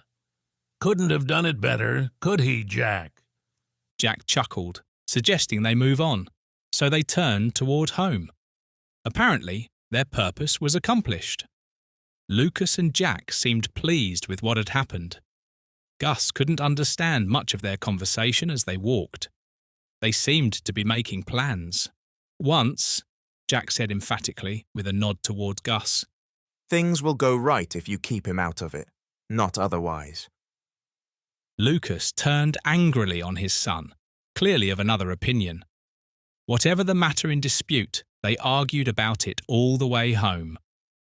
Gus didn't understand what they were quarrelling about, but he had an uneasy feeling it concerned him. Chapter 11. Lucas's Job. The next morning, Lucas set out early with his workman's bag slung over his shoulder. Gus overheard him telling Sally Dent that he had secured a good job that would likely keep him out until late at night. Beckoning Gus to walk beside him a few steps, Lucas spoke once they were beyond the houses and out of earshot. Look here, Gus. I need your help for a job tonight. If you're a good little chap and do exactly what you're told without asking questions, I'll give you a whole bob, a full shilling. Do you hear? Gus nodded, his eyes sparkling with pleasure. Earning a shilling was rare good fortune for him. Can I do the work, do you think? Is it easy? He asked anxiously. Oh, your part's easy enough, said Lucas, laughing. All you've got to do is obey orders. Now, listen. Jack will bring you to meet me this evening. Leave home at 6 o'clock sharp, not a minute later. Now, mind you, I'm depending on you, and you must not disappoint me. If you've got the baby to mind, hand him over to Lucy. She will look after him. Now promise me you'll come. I'll come, said Gus.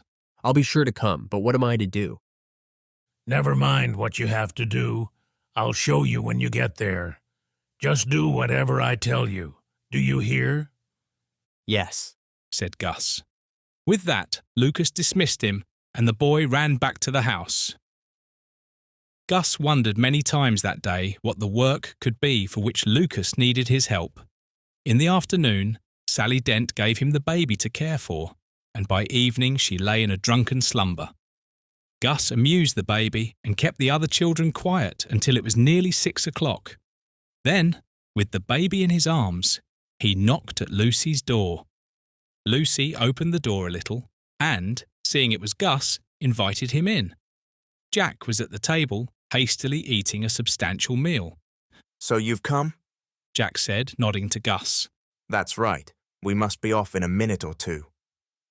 Is Gus going out with you? Asked Lucy in surprise. Her brother only nodded. Yes, I'm going, said Gus. And I've brought you the baby because Mrs. Dent's asleep and there's no one to mind him. I hope you won't find him in trouble. Your father said you'd take him.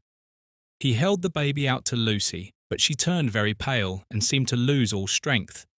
Instead of taking the baby, she sank into a chair, weak and trembling.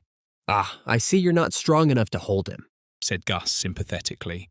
He is heavy, but perhaps he will lie on the rug for a bit. He'll keep quiet sometimes if you give him something to suck. A potato's as good as anything. I wish you didn't have to take him, but I promised your father I'd go. And you'd better keep that promise, and any other you've made to my father, Jack said significantly. A shiver ran through Lucy, but she controlled herself and said, Have you had your supper, Gus? No, said Gus, looking wistfully at the well-spread table. You must have some then, she said quickly. You cannot go out without eating. Give him a hunch of bread and let him eat it as he goes along, said Jack, rising from the table. Lucy began to cut some bread and butter while Gus placed the baby on the hearthrug and gave him a spoon to amuse himself. Having buttered 2 thick pieces, Lucy placed a slice of cold bacon between them. As she handed it to Gus, she whispered, Oh, Gus, I wish you weren't going with them. Be careful. Oh, do be careful. Now then, are you coming? Cried Jack roughly from the door. Gus couldn't reply to Lucy. He felt uneasy as he hurried after Jack, wondering why Lucy had urged him to be careful. Did she know more about the evening's job than he did? Gus and Jack trudged on in silence for a while. Gus had to break into a trot often to keep up with Jack's long strides. They took the same route Gus knew well and had, twice before, followed in Jack's company. The day had been dull and night was closing in early. A grey mist crept over the fields and the wind brought tiny drops of rain. In a lonely part of the road, Jack suddenly halted beneath a lamppost and drew something from beneath his coat. There, lad. Do you know what this is? He asked, pointing it at Gus. Gus recoiled, recognising it as a revolver. Ah, I see you do know, said Jack coolly. That's my father's revolver, and he'd think nothing of turning it on you if you don't please him tonight. He'll just hold it like this and fire, and you'll be as dead as a doornail in half a second. Gus trembled at the prospect. Having shown this incentive to obedience, Jack put the firearm back and they marched on. A little further, in the darkest part of the road, Lucas met them. Here you are then, he said in relief. You're a little late. I began to worry. The dinner bell has rung. We needn't have feared it wouldn't be dark enough by 7. I've got a ladder the painters left in the garden below. Things are as square as possible, and in another 10 minutes, it will be safe. They went on a few steps and then halted at a gate. The place seemed familiar to Gus. You wait here, said Lucas. Jack and I will go in. I'll come for you in a minute. Have you brought my revolver, Jack? Gus saw the revolver handed to Lucas. His heart sank. How he wished the night's business was over. Jack and Lucas passed into the shrubbery, leaving Gus alone, cold and miserable. The mysterious character of Lucas's proceedings alarmed him. He longed to run away, but dared not. The next minute, Lucas was by his side again. Now come with me, Lucas said. And mind you, if you don't do exactly as I tell you, it will be the worse for you. You are not to ask questions. Just do as I say. Do you hear? Yes, said Gus, feeling sick at heart as Lucas hurried him up the garden. Gus saw dimly a long, low house with a veranda. Despite the mist, he recognised it as Miss Edith's house. The window where he had sat the previous morning was closed and shuttered, as were all the ground floor windows. but at the side of the house a small window was open a little. Against this, a ladder had been placed. "Take off your shoes," said Lucas. Gus obeyed, trembling. "Now, Gus," said Lucas in low, deliberate tones, "you're to go up that ladder and get in through that window. You'll find yourself in the bathroom. The door is open.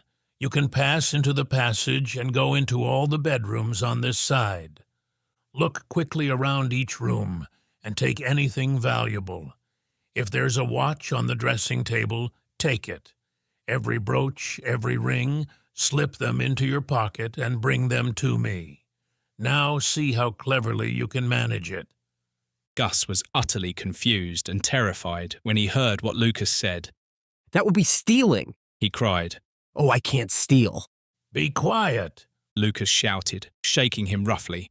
"It's not stealing. At least, it's not you stealing. It's me. The window's too small for me to fit through, so you have to do it for me." "Oh, I can't do it. Don't make me," Gus begged. "You can and you will," said Lucas. "What are you scared of? The family is in the dining room.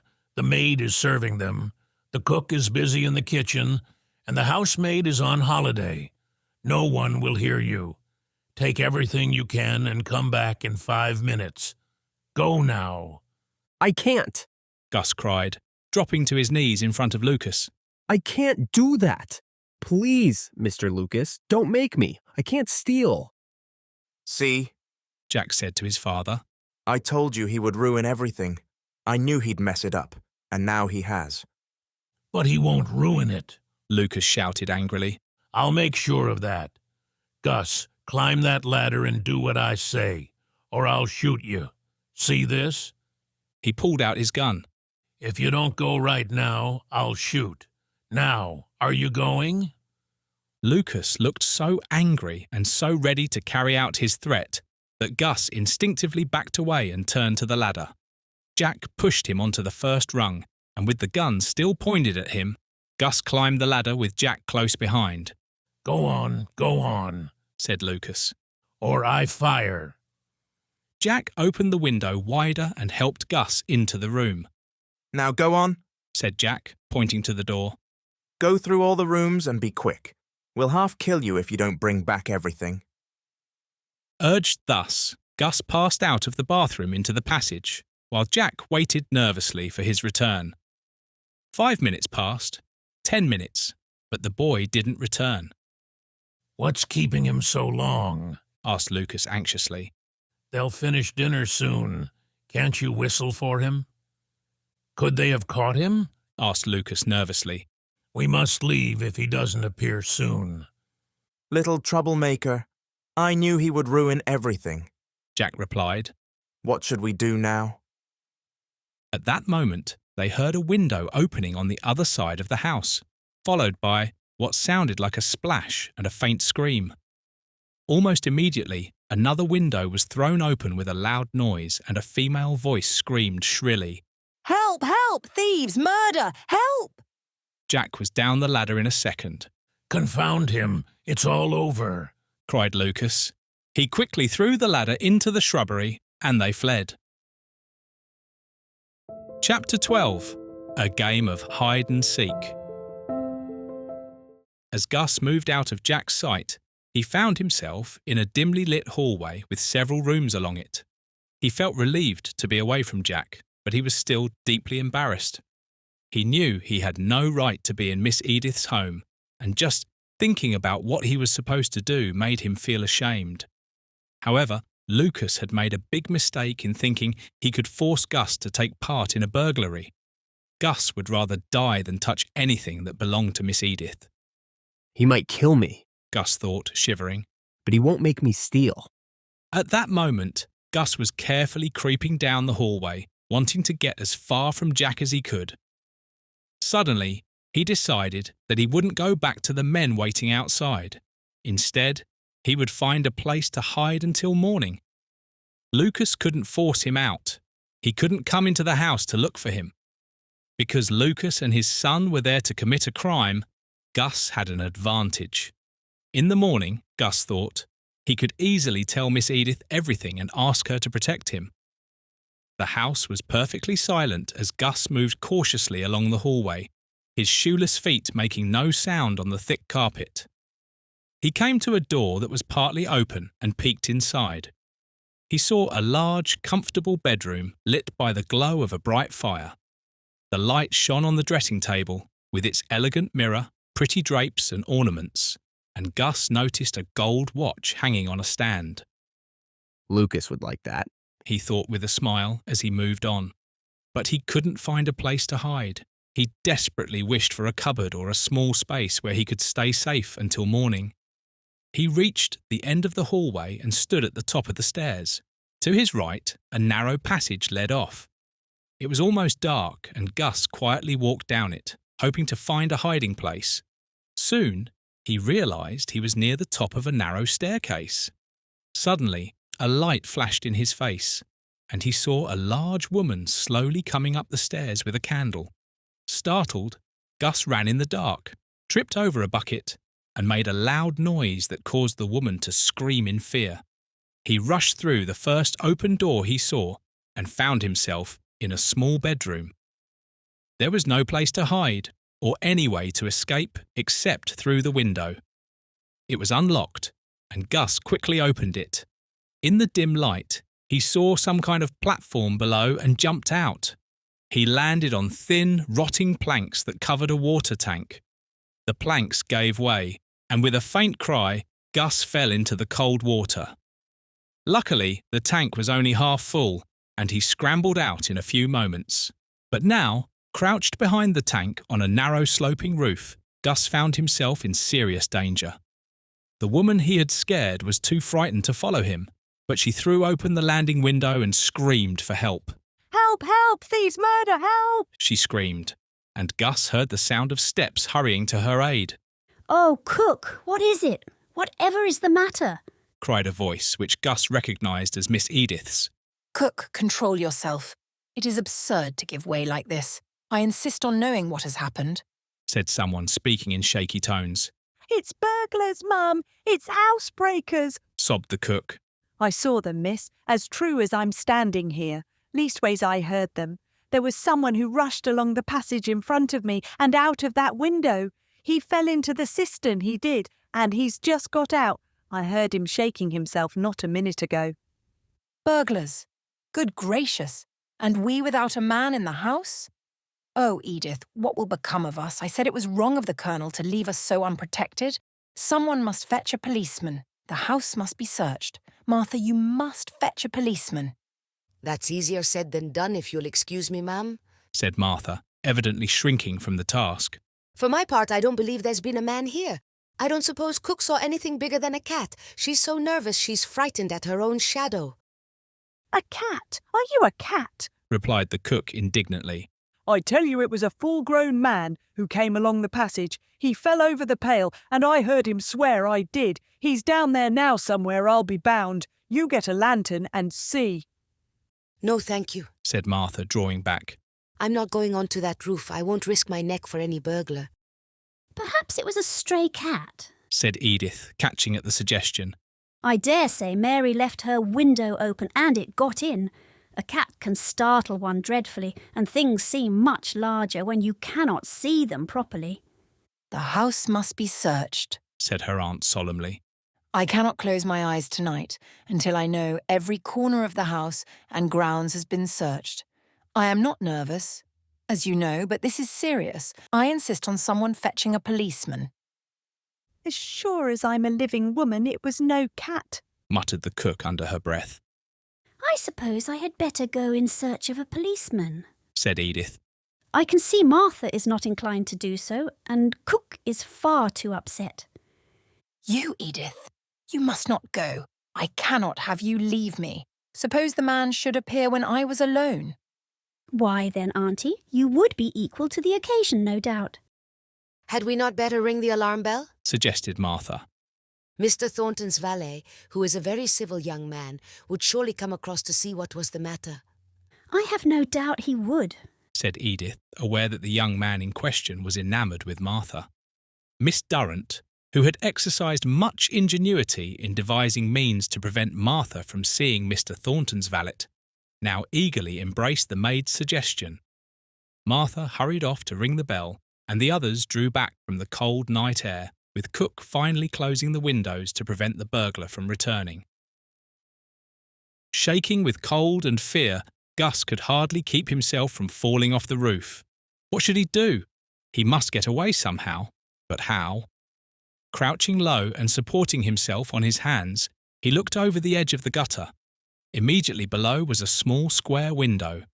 Having wrung all the water he could from his ragged clothes and shaken himself thoroughly, Gus tightly clutched the gutter and swung himself off the roof. After hanging perilously for a moment, he managed to get his feet on the narrow windowsill below. Fortunately, the window was open an inch or two at the bottom. Steadying himself against the wall with one hand, Gus, in extreme danger of falling headlong, pushed up the lower window sash with the other. In the next moment, feet first, he fell rather than climbed through the window.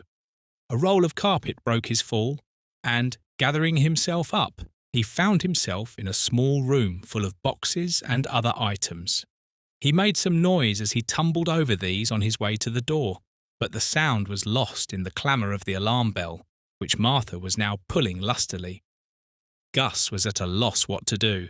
If the house was immediately searched, there was little hope of escaping detection, and though he had previously thought it would be easy to tell everything to Miss Edith, he now had a horror of being dragged before the household and branded as a young housebreaker.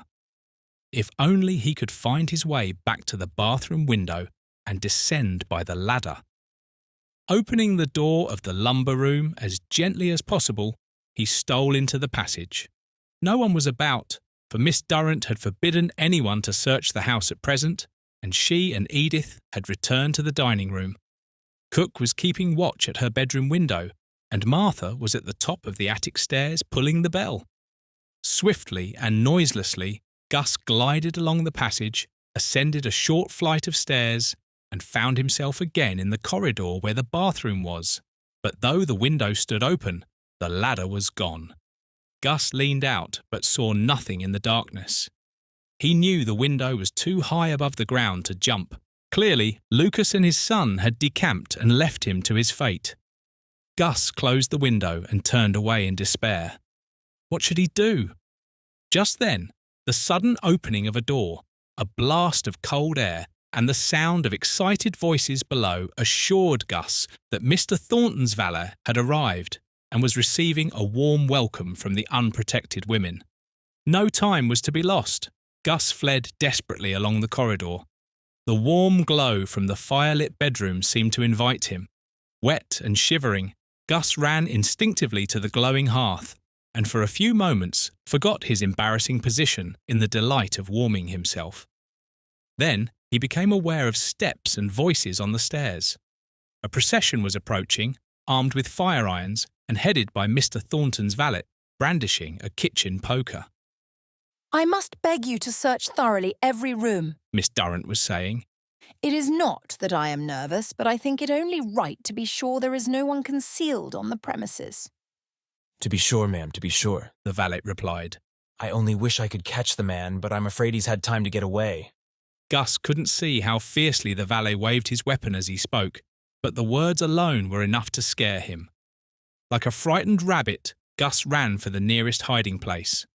The bed was between him and the door. Curtains hung at the head, the sheet was pulled back, and the large, soft pillows with frilled edges were invitingly exposed. Gus dashed straight for the bed. As he slipped behind the curtain, he noticed a small gap behind the pillows that looked like a hiding spot. Quickly, he climbed up and wriggled into the space, making himself as small as possible between the bolster and the wooden board at the head of the bed.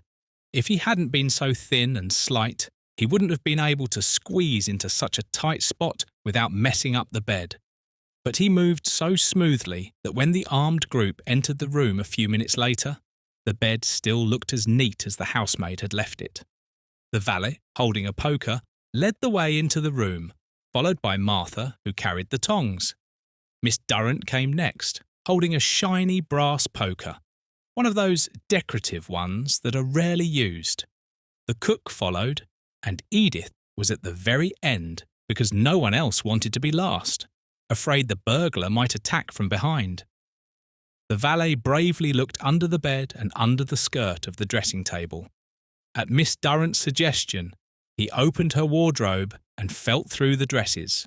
Encouraged by his actions, the cook carefully ran her hand over the surface of the feather bed, but didn't think to check behind the pillows. However, she did look in the coal box, though it was far too small to hide even the tiniest burglar. I can't help thinking it was just an old cat, Martha said, though she stayed close to their protector. A cat? The cook replied with a snort. Well, I never knew you were so afraid of cats. You'd think you were a mouse. After thoroughly searching Miss Durrant's room, the group moved on to the next one. Gus, who had barely dared to breathe, sighed in relief as he heard them moving down the hallway. The group continued searching, going from the servants' rooms to the attic and finally down to the lower floors. The valet, who had checked the cistern on the roof, was sure something had fallen into it, but the splashes on the roof and broken plank didn't give clear evidence about who or what the intruder was. He decided to go along with Martha's idea and had fun teasing the cook for mistaking a cat for a person. When the policeman arrived late, he agreed it was probably just a cat. Even though he searched the grounds with his flashlight, he didn't find the ladder hidden in the bushes or any signs of the burglars. Everyone accepted Martha's explanation except for the cook. Miss Durrant even said she was sure it was a cat and that if the cook had stayed calm, the house and neighbourhood wouldn't have been disturbed. She denied being nervous, but was very restless and uneasy for the rest of the evening. As the commotion in the house gradually quieted down, Gus stopped listening closely to every noise. Feeling warm and snug behind the pillows, he grew drowsy. Despite his anxiety, he soon fell fast asleep. Chapter 13. An Innocent Burglar. Gus couldn't tell how long he had slept when he was suddenly awakened by voices in the room. For a moment, he was terrified, thinking Lucas and Jack were there to carry out their threats. But the voices, one high and thin, the other low and sweet, were clearly not those of men.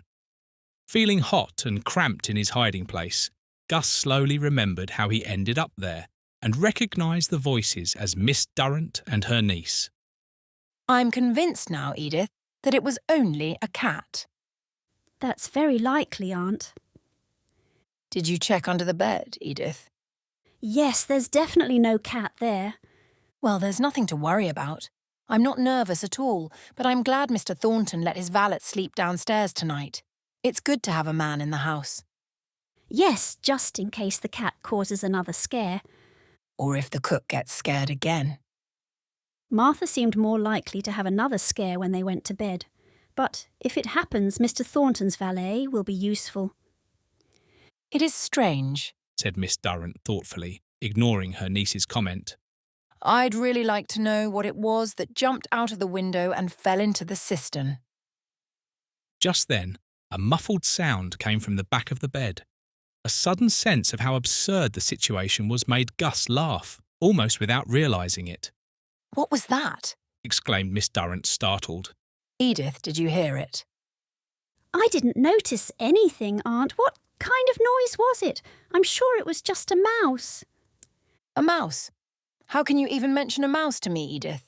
You know I'd faint if I saw one. Really, Aunt? You, with all your self-control, is a mouse worse than a cat? Don't make fun of me, Edith. I'm not nervous about most things, but I can't stand mice. There. What was that? It was just the bedstead creaking.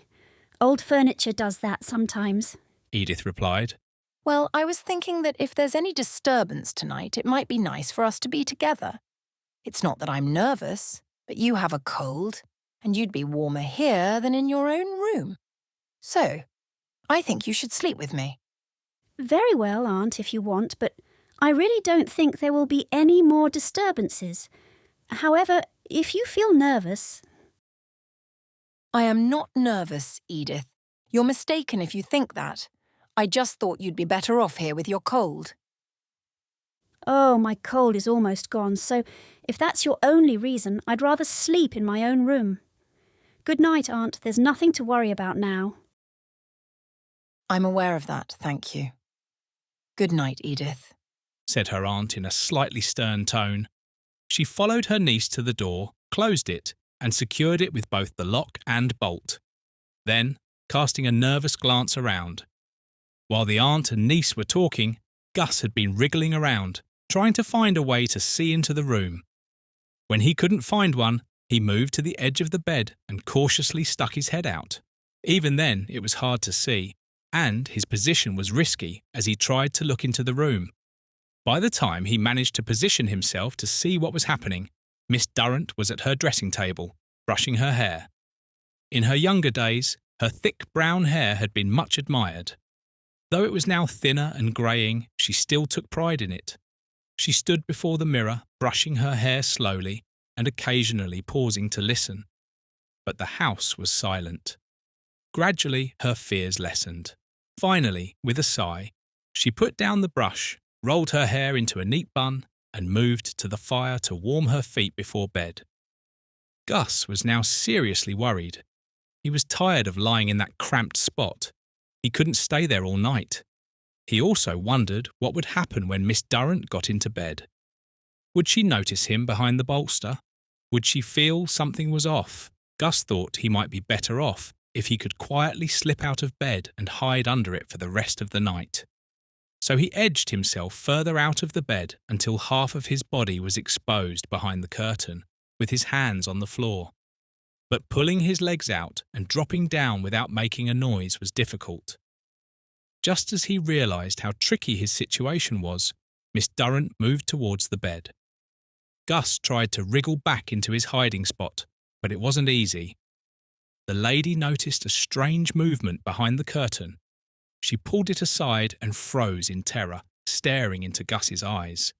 Then she screamed wildly, ran to the door, struggled with the lock and bolt, and finally tore the door open, rushing into the hallway and screaming at the top of her lungs, "Murder! Murder!" A second or two of silence, then a sudden rush and stir through the house. Doors opened, voices and steps made themselves heard.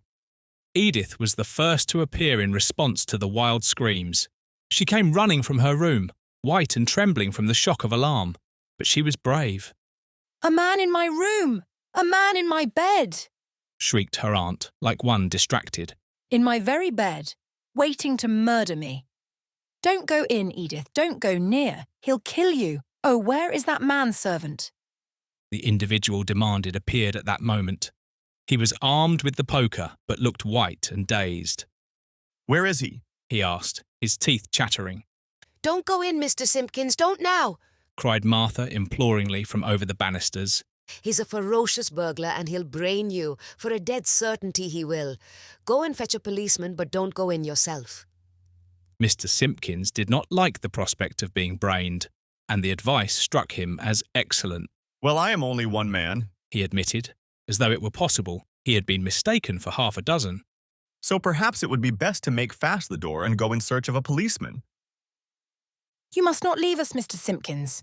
We cannot be left," cried a chorus of female voices, and Miss Durrant sobbed out that they might all be murdered before he came back. "We'll lock the door anyway," said Simpkins with reviving spirits. "Where's the key?" The key was on the other side of the door. Miss Durrant had slammed the door behind her as she rushed from the room. Simpkins looked at the door and hesitated. Edith, whose wits were not paralysed by fright, had observed that no sound came from the room. Neither window nor door had been opened. She began to feel incredulous concerning her aunt's burglar. "I'll get the key," she said. "I'm not afraid to open the door. I dare say it is only another cat." "A cat, Edith?" cried her aunt indignantly. "Why, I saw the man's eyes, such fierce eyes gleaming at me, and his hair all tangled over his face. Oh, Edith." As Edith opened the door and cautiously peered inside, she immediately spotted the burglar. Gus had come out of his hiding place. realising it was pointless to stay hidden any longer. He stood on the hearthrug in his ragged, damp clothes, his fair hair falling messily over his face, which showed nothing but confusion and shame. Why, it's a boy! Edith exclaimed as she stepped further into the room. Gus moved toward her, his hands outstretched in desperation. "Oh, teacher, I'm so sorry," he said. "I didn't want to come, but I had no choice. Lucas forced me. He made me come into the house." "You young scoundrel!" Simpkins shouted, regaining his courage as he stepped forward and roughly grabbed the boy. "I'll teach you to break into people's houses. I'll hand you over to the police. Now tell me, what have you stolen?" "I haven't touched anything," Gus replied. "Lucas told me to take the watches and other things, but I refused. I'd rather die than steal." "A likely story," the valet sneered. I believe him, Edith said. I know this boy. He was in my Sunday school class, and he visited here the other day. Now, Gus, tell me everything. Encouraged by her kindness, Gus told the entire story. How he met Lucas, how Lucas first brought him to the house to gather information, and how tonight Lucas tried to use him to steal the lady's valuables. Miss Durrant had fled to the top of the house when Edith opened the door, but she eventually found the courage to return. When she saw how small the burglar was, her dignity returned as well. Remember, Edith, she said, I told you how dangerous it was to encourage such a young rascal. You did, Aunt, her niece replied calmly. But I can't believe this boy came here with bad intentions. He's just feeding you a pack of lies, Simpkins said. I'll take him straight to the police station. It's not too late. Yes, take him by all means, Miss Durrant agreed, ignoring Edith's protests. If it weren't for the loyal Martha, who warned that it might not be safe for Simpkins to go alone, since some of the gang could be lurking nearby, ready to rescue the boy at the cost of Simpkins' life, Gus would have been handed over to the police that very night. Let's lock him in the cellar for the night, Martha suggested. He can't cause any trouble there, and he certainly can't escape. But the cold, Martha, Edith said. The cellar will be miserably cold. Oh, I'll warm him up, the little scoundrel, Simpkins growled, giving Gus a warning shake. Wait, Simpkins, I won't allow him to be mistreated, Edith said firmly. If he must stay in the cellar tonight, you need to make him a warm bed. And Martha, make sure he has something dry and warm to wear instead of these damp clothes. I trust you to follow my instructions. Tomorrow morning, Grandfather will return, and he'll decide what should be done with our little prisoner. Miss Edith was well liked by her grandfather's servants, so Martha wouldn't easily ignore her wishes. Simpkins held Gus by one arm, while Martha grasped the other, and together they led him away. Chapter 14. Goodbye to Lavender Terrace. There was a lot of excitement in the house the next morning.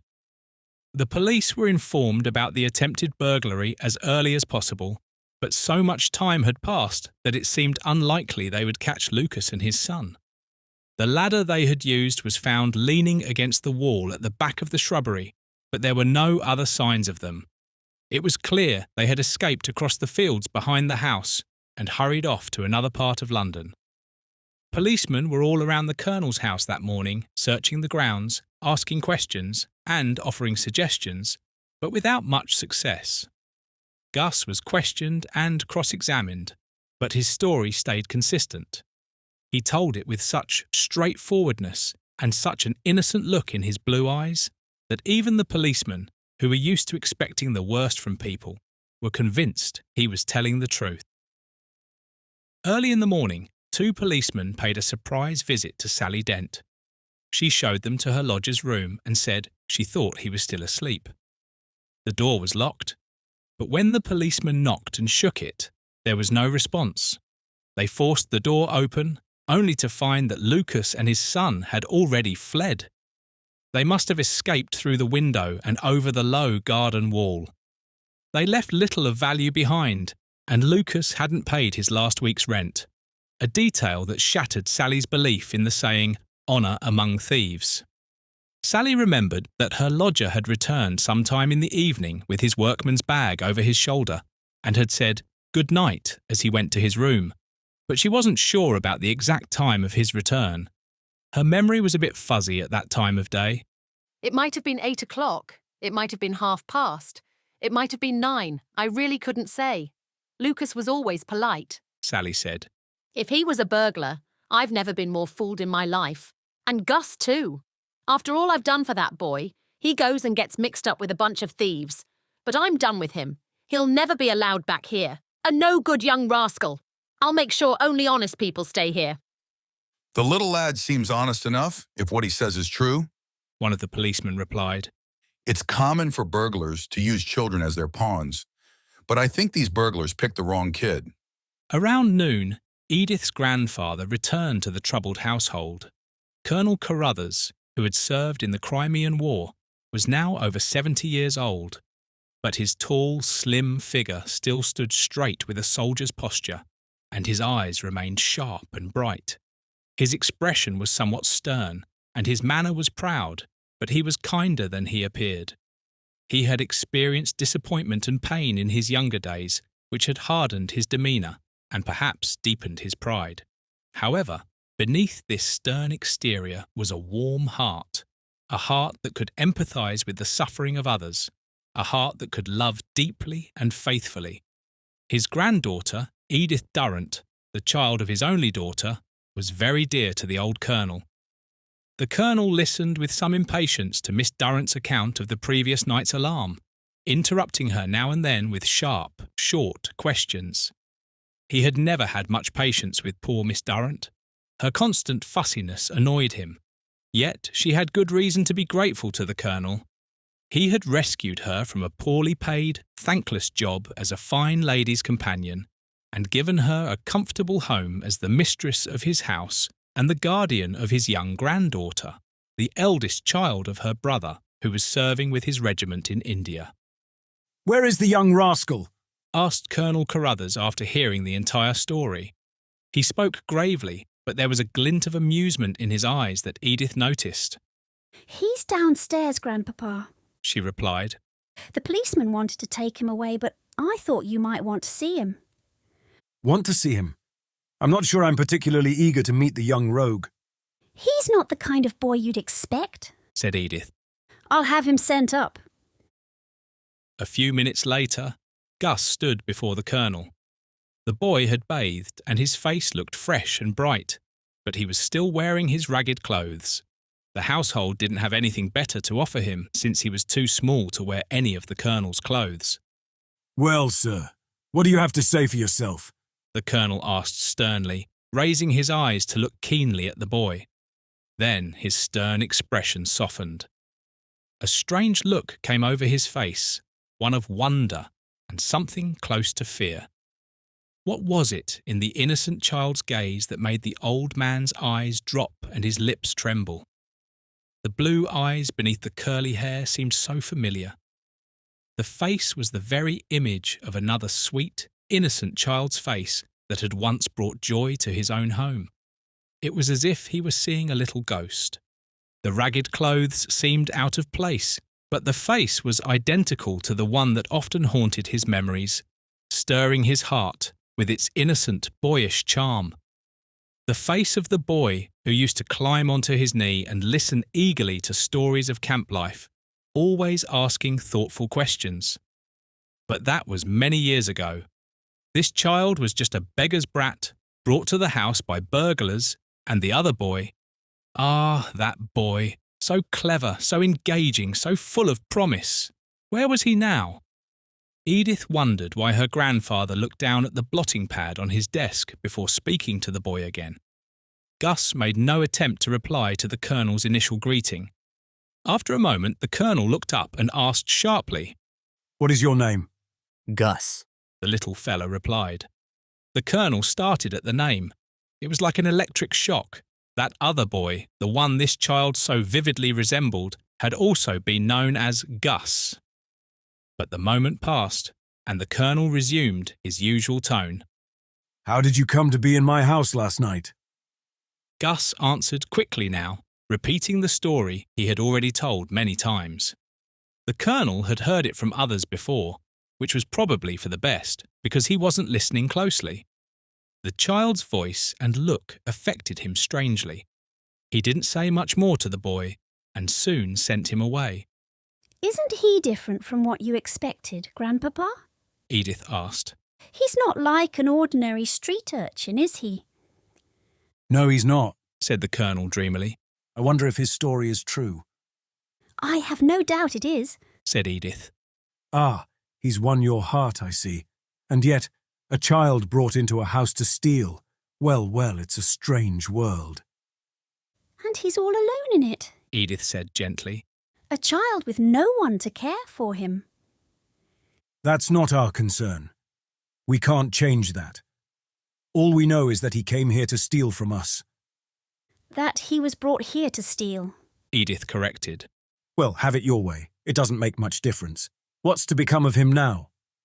That's what I want to know, Grandpapa. Will you send him to the police station? Why not? It's up to the state to decide what should be done with such a young troublemaker.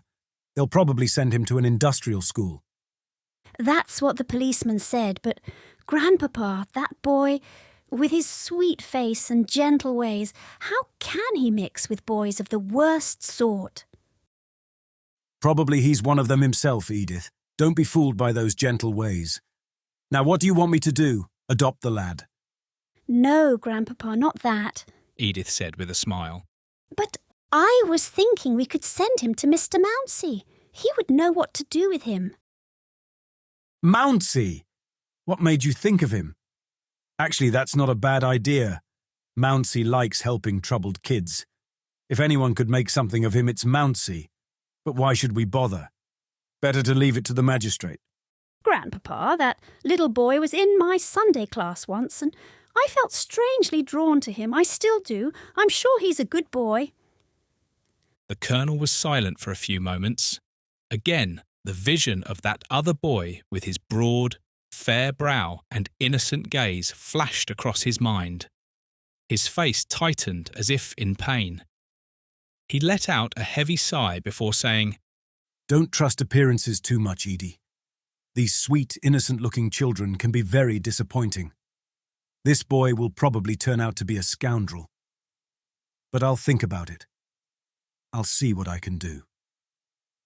The Colonel did think about it and decided to send Gus to Rayleigh, a village in Kent where he had a small estate. He arranged for Gus to be placed under the care of the Reverend Sebastian Mounsey, a clergyman who had a special interest in orphan boys and had set up a cottage home for them in his parish. However, the police wanted Gus to stay for a few days so he could identify Lucas and his son if they were caught. Despite their efforts to track down the burglars, the men seemed to have escaped beyond reach. Gus wasn't particularly happy when Edith told him about the plan. He would have preferred to go back to his old life at Sally Dent's. It wasn't much of a home, but it was the only one he could remember. Sally had been kind to him in her way, and now that he knew he wouldn't be returning, he felt a strange affection for her, her children, and everyone at Lavender Terrace. He even realised he cared for the baby, the heavy, fretful baby who often made his arms ache and tested his patience. And Lucy, Gus thought of her with a heavy heart. He longed to know what had happened to her, and wondered sadly if he would ever see her again. Gus begged to be allowed to say goodbye to Sally and her children before he left for the country. Edith thought the request showed good character and persuaded her grandfather to grant it. However, the Colonel remained suspicious and thought it might be a trick to escape, so he decided to accompany Gus to Glensford. Despite Sally's earlier declaration that Gus would never darken her door again, she welcomed him kindly, impressed by his appearance in the neat new suit Edith had arranged for him, and by the presence of the dignified gentleman who accompanied him. The Colonel didn't enter the house but stood on the doorstep, making sure Gus didn't escape through a window or door from Sally's room, where she had taken him. Sally eagerly questioned him about everything that had happened since he left her house. She admired his clothes and offered him a drink from her black bottle, while the children gathered around, happy to see their old friend again. Mrs. Dent, Gus said when Sally finally paused. I wish you would give me my father's Bible. I'd like to take it with me where I'm going. I have nothing else that belonged to him. You still have it, don't you?" Mrs. Dent hesitated. She glanced at the high shelf where the Bible lay, then at the Colonel standing outside the door. She didn't want to give it up. She never read the Bible, but she liked having such a handsome book. However, she knew she had no right to keep it from the boy and feared that if she refused, Gus would call the Colonel to insist on giving him what was rightfully his. Reluctantly, she climbed on a chair, took down the book, unwrapped it, and looked regretfully at its embossed covers. "You don't often see a Bible like this," she said, opening it. Strangely, it opened to the same page as before, and again the warning words stared back at her. "The wages of sin is death." Startled, she quickly closed the book and handed it to Gus. "Take it!" she cried. "Take it and good riddance! I don't want it. It's not the book for me. I can't stand to be reminded of death and the grave and all those dismal things." And of sin. She desperately wanted to forget there was such a thing as sin and that she was a sinner. "What do you have in that parcel?" asked the Colonel when Gus came out of Sally's room. "My father's Bible, sir." The Colonel stiffened visibly. He lifted his chin, drew his military cloak around him in annoyance, and, with a commanding gesture, signalled Gus to go ahead as they left Lavender Terrace. "That's just a show," he thought. "Trying to act all religious, is he? His father's Bible indeed.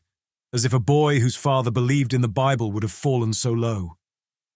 A deep distrust of the lower classes was ingrained in the Colonel's character, especially toward those who claimed to be religious. Chapter 15. Rayleigh. With that visit to Lavender Terrace, Gus's old life came to an end. The next morning, Edith and her grandfather saw him off at the train station, sending him on his way to Rayleigh.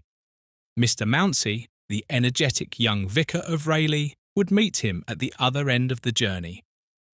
Edith wasn't worried since Gus was going to be in Mr. Mounsey's care, but the boy had already won such a place in her heart that she felt the parting deeply.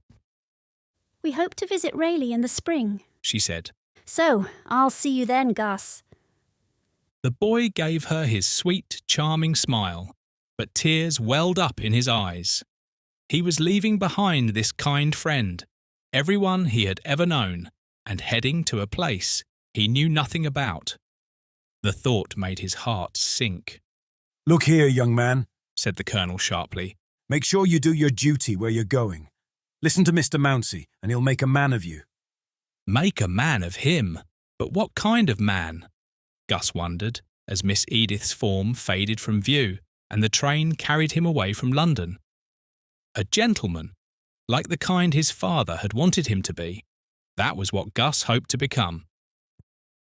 Rayleigh was a long, straggling village, mostly made up of houses belonging to working people.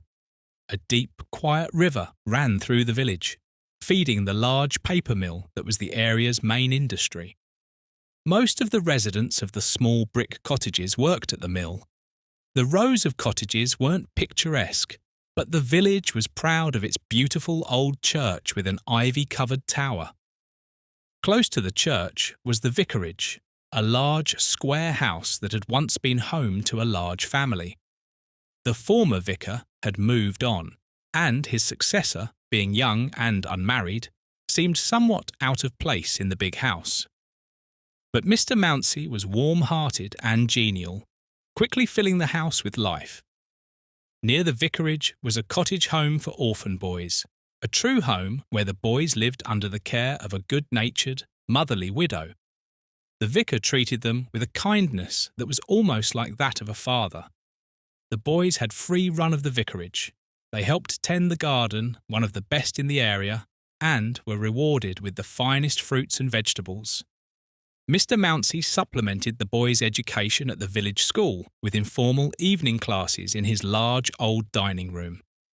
He hadn't set out to create an orphanage. His desire to help a poor widow and two young boys who had lost their father and older brother in an accident at the mill had led to the opening of the cottage. Over time, other orphan boys in the area, who would otherwise have been sent to the workhouse, were placed in the cottage. Occasionally, friends from afar asked Mr. Mounsey to take in a struggling boy But most of the cottage's residents were boys whose backgrounds were well known to him. Gus was the first to arrive with a stigma, a boy who had been associated with thieves. But Mr. Mounsey welcomed him warmly, not only because of the generous support the Colonel offered despite his doubts, but also because the boy's utter friendlessness touched Sebastian's heart. Mr. Mounsey kept to himself everything the Colonel had told him about Gus's past. He wanted the boy to start his new life in Rayleigh without any negative labels. Whatever fears the vicar might have had about his new charge, he showed no suspicion. He welcomed Gus with genuine kindness. As Gus looked into Mr. Mounsey's kind, earnest eyes, he thought to himself, "A gentleman, one of the right sort."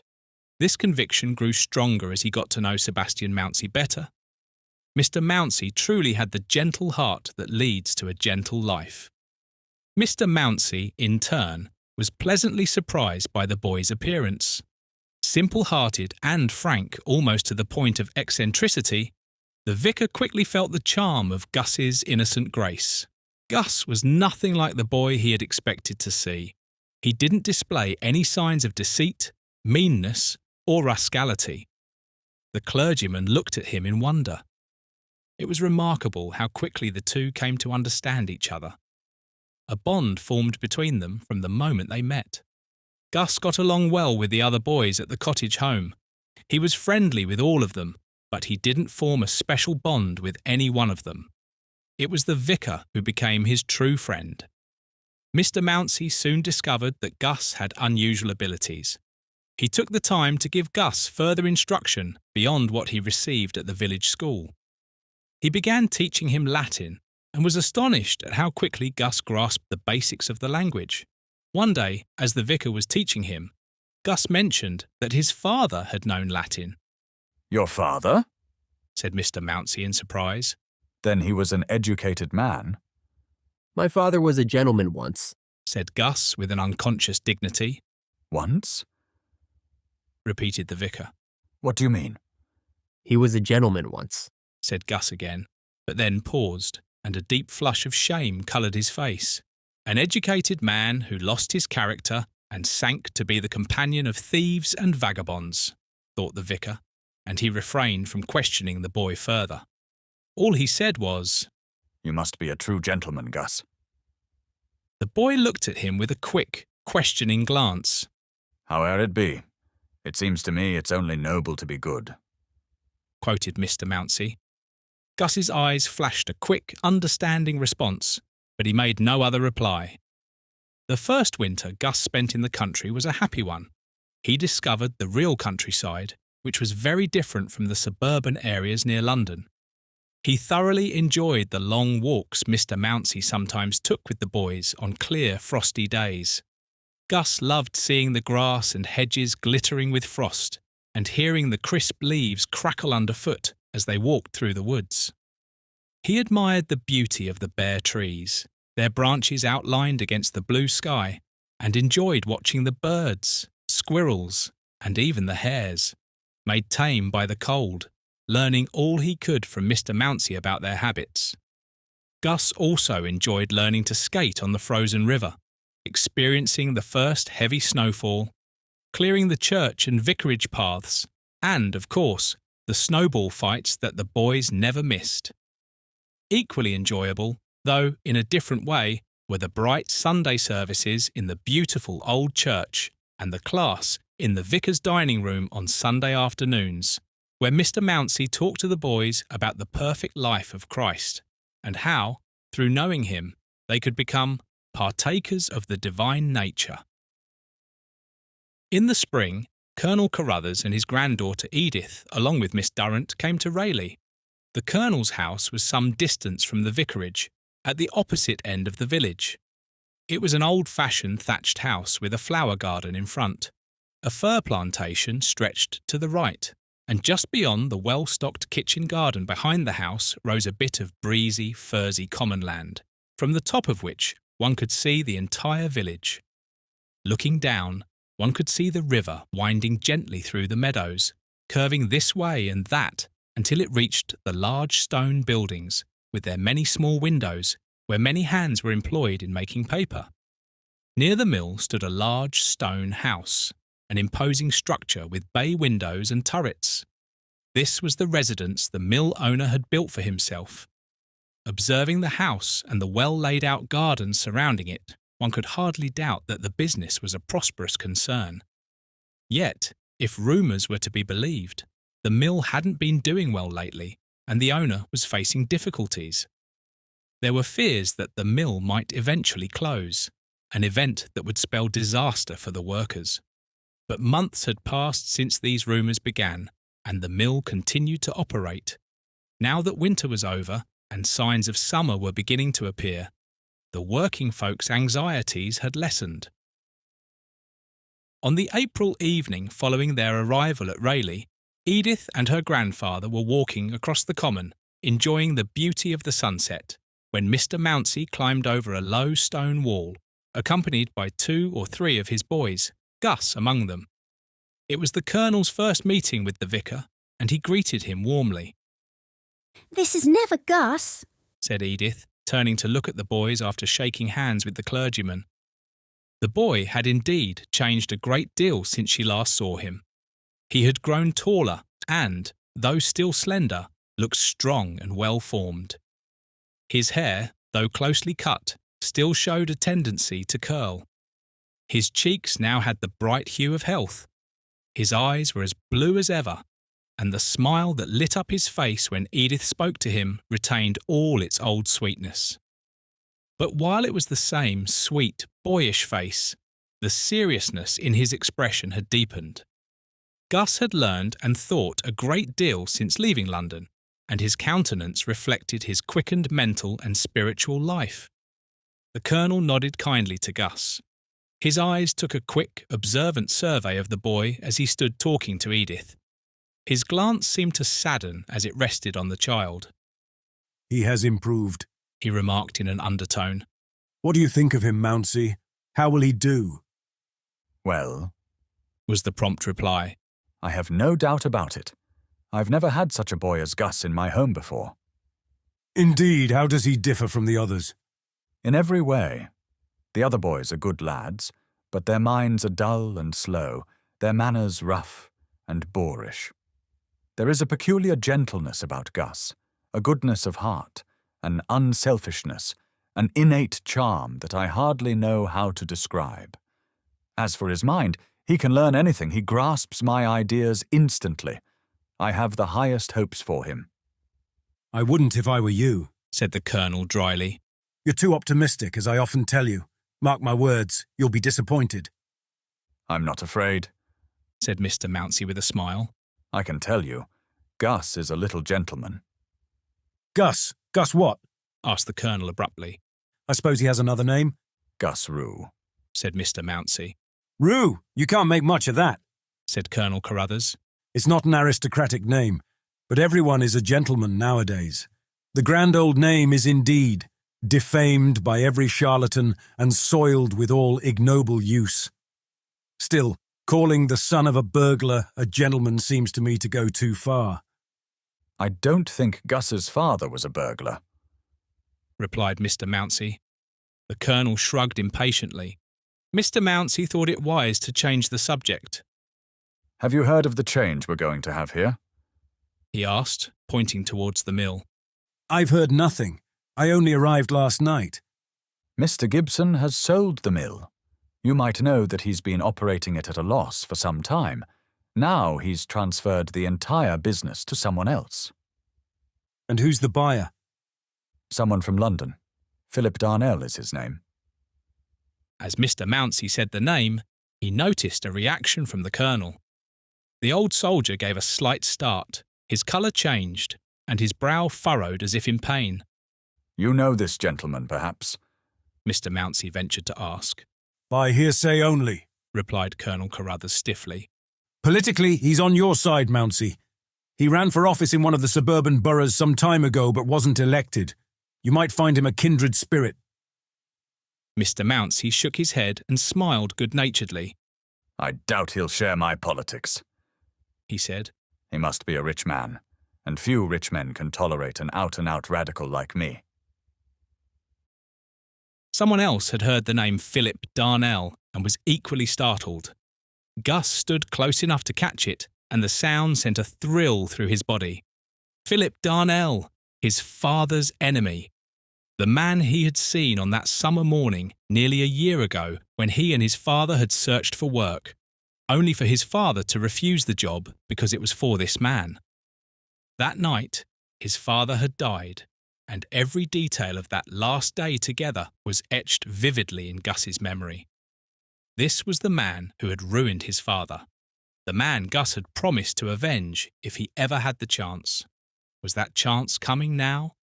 Gus remembered every word his father had said about Philip Darnell, but other words his father had spoken had nearly faded from his mind. He had barely thought about the fact that Rue wasn't his real name since his father's death. He had forgotten the slip of paper hidden in the lining of the old Bible, but now it suddenly flashed in his mind, and he wondered what that long name his father had written down was. At that moment, Mr. Mounsey was saying, "Good evening, Colonel Carruthers." Gus had heard the Colonel's name many times before, but a new thought struck him now. Hadn't the name his father said was his own sounded something like that? Something like Carruthers? Could it be? But no, it must be his imagination. It seemed impossible that a poor boy like him could have the same name as a gentleman like the Colonel. And what did it matter what his real name was? Gus Rue was a nice, simple name, and it suited him just fine. Chapter 16. Gus begins to work for himself. Colonel Carruthers stayed only a few weeks at Rayleigh and left before Philip Darnell had fully settled into Mr. Gibson's former residence. Edith was sad to leave the countryside in the beautiful springtime, with the woods and fields bright with flowers and filled with birdsong. But her grandfather seemed to have suddenly developed a strong dislike for Rayleigh. He was not persuaded to extend their stay, and soon after their return to the outskirts of London, Edith learned, with regret, that the Colonel had rented out the retreat, his country house, to a gentleman for a 3-year term. Edith was disappointed, not just because she loved the place, but also because she had hoped to visit Gus from time to time, as she still cared deeply for him. However, she knew Gus was in good hands with Mr. Mounsey and tried to console herself with the thought that he didn't need her anymore, while the boys in her Sunday class at Glensford did. But somehow, none of those boys captured her affection quite like Gus. There was something so endearing about the frank, brave boy, so gentle yet bold. She agreed with Mr. Mounsey that she had never met a boy quite like him. The news of Mr. Gibson selling the mill saddened his workers. Many had served him for years. Some older men had even worked for his father before him, so the idea of a new master was unwelcome. And if Mr. Gibson, who had known the business all his life, couldn't make it profitable, they wondered, how could a stranger who, if rumours were true, had never made paper before succeed? But Philip Darnell knew what he was doing. The workers quickly saw that. He hadn't bought the mill without carefully calculating his chances and figuring out how to get a good return on his investment. Changes came swiftly. The old foreman, deeply humiliated, was dismissed, and several long-time workers followed him out. Darnell brought in a new manager from London, along with some workers of his own. A new method of paper making was introduced. Though the paper wasn't as high quality as before, it was cheaper to produce and sold more easily. Wages were cut, and cost-cutting measures were implemented everywhere. Some workers refused the lower pay and left Rayleigh, hoping to find better work elsewhere, but most chose to stay, thinking it safer to keep what they had than risk finding nothing. But the changes left a bitter taste, and the workers held little affection for their new master. Philip Darnell didn't care about his workers' feelings. To him, they were just hands, human machines from which he intended to extract as much labour as possible for the greatest profit. He and his family spent the summer at Rayleigh, living in the mill house in a much more extravagant and showy style than the Gibsons had. Mrs. Darnell, dressed in fine clothes, rode around in a luxurious carriage pulled by a pair of spirited horses. She expected the men to touch their hats when they saw her and the women to curtsy, but she made no effort to befriend them. She would no sooner have worked in the mill than visited the homes of the wives and mothers as Mrs. Gibson had done. The grand lady in her carriage saw herself as separated from them by a wide social chasm, one that no sense of shared womanhood could bridge. The people quickly sensed that they were being looked down upon and resented it. As time passed, the spirit of discontent deepened. Yet the mill prospered, and Philip Darnell was pleased with his new venture's success. He was making money, and that was all that mattered to him. He had no sense of responsibility for the well-being of those who worked for him. Another winter came, and then another. Outwardly, little had changed in Rayleigh, but the underlying tension between employer and employees grew stronger. Philip Darnell remained oblivious, feeling more prosperous and confident than ever, and dismissing anyone who tried to oppose him. Sebastian Mounsey earned a fair share of Darnell's contempt because he occasionally tried to intercede on behalf of dismissed workers, or urged Darnell to show some care for his hands as people. But it was in vain. Darnell had no sympathy for the clergyman's efforts to help the poor. Although Darnell and his wife did attend church once, driven barely half a mile in their carriage, they had no real belief in the truths Mr. Mounsey preached. Nearly 3 years had passed since Gus came to Rayleigh. He was no longer little Gus, but had grown into a strong, well-built young man. He had passed the highest level at the village school and made good use of the private lessons with the vicar. Mr. Mounsey began to seriously consider Gus's future. He saw in Gus a boy of exceptional ability and wanted to provide him with further educational opportunities. He tried to interest Colonel Carruthers, whom he still visited in London from time to time, in Gus's future, but was disappointed by the Colonel's lack of interest. "Nonsense, Mounsey," the Colonel said once, speaking good-naturedly but firmly. "That lad has bewitched you. There's nothing exceptional about him. He's a clever young rogue, I'm sure, but you'll make a big mistake if you overeducate him and try to lift him out of his proper station. Can't you find him work at Rayleigh? Keep him there under your eye and don't send him up to London." Unfortunately, Edith Durrant was not around to speak up for Gus. Her parents had recently returned from India and she had left her grandfather's home to live with them in Southampton. Mr. Mounsey knew it was pointless to seek her aunt's support. Miss Durrant had never forgiven Gus for the fright he gave her by hiding in her bed. She still regarded him as a budding burglar and would likely have suggested locking him up for life for society's good. The vicar agreed with Colonel Carruthers that it would be unwise for Gus to return to the London area, but he was disappointed as he began searching for work for Gus in Rayleigh. He spoke to the mill manager, who needed a smart lad to handle writing and accounts. The manager was willing to take Gus into the office and give him a chance. Believing Gus to be well suited for the job, the vicar eagerly accepted the offer on Gus's behalf. He thought Gus would be pleased with the arrangement, but when he told him, the boy's face flushed with pain and he was silent for a moment. Was he to go into the service of Philip Darnell? Was he to work for the man his father had refused to serve, even when they were nearly starving? The idea was deeply repugnant to him. "Why, Gus, you don't like the idea?" said Mr. Mounsey in surprise. "I thought you would be glad to start earning money for yourself." "So I should be, sir," Gus replied slowly. "But—" He hesitated. "There's something else you'd prefer to do. Have you set your heart on becoming a gardener?" Mr. Mounsey asked, recalling Gus's recent interest in gardening. "No, sir, I never thought of that. It's not that I dislike the kind of work." "Then what is it you dislike? I can tell something is bothering you." "If it were for anyone else," murmured Gus, his face growing even redder. Mr. Mounsey caught the words and thought he understood. He was aware of how the workers viewed Philip Darnell. The negative things said about him and the harsh words some of the workmen didn't hesitate to use had reached the vicar's ears. While Mr. Mounsey didn't excuse Darnell's behaviour toward his employees, he also didn't sympathise with the growing resentment. "Come, Gus," he said rather sharply. "What foolish notion have you in your head? What does it matter who you work for? The important thing is that you do your work well and honourably, remembering that you serve not just this master or that, but the Lord Christ." But Gus still looked troubled. "Mr. Mounsey," he asked after a moment, "did you ever have an enemy?"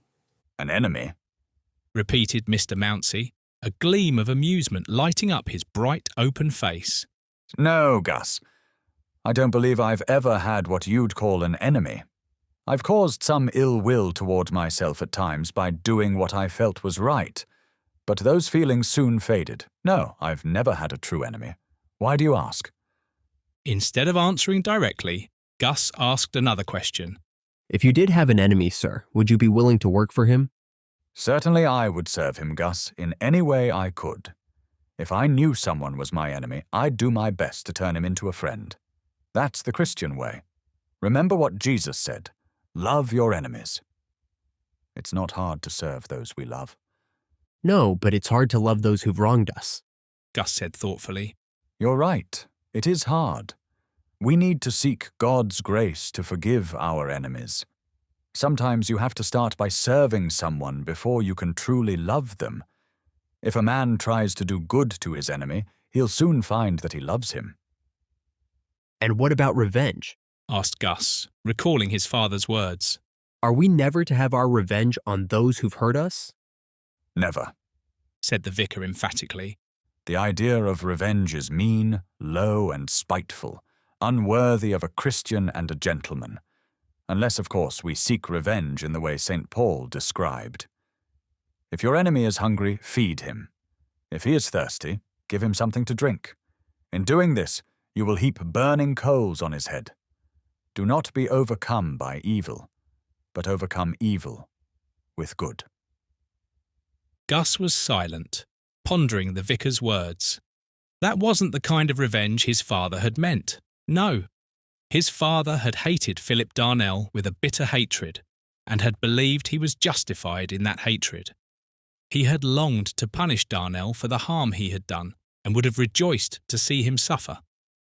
But a Christian must not hate his enemy.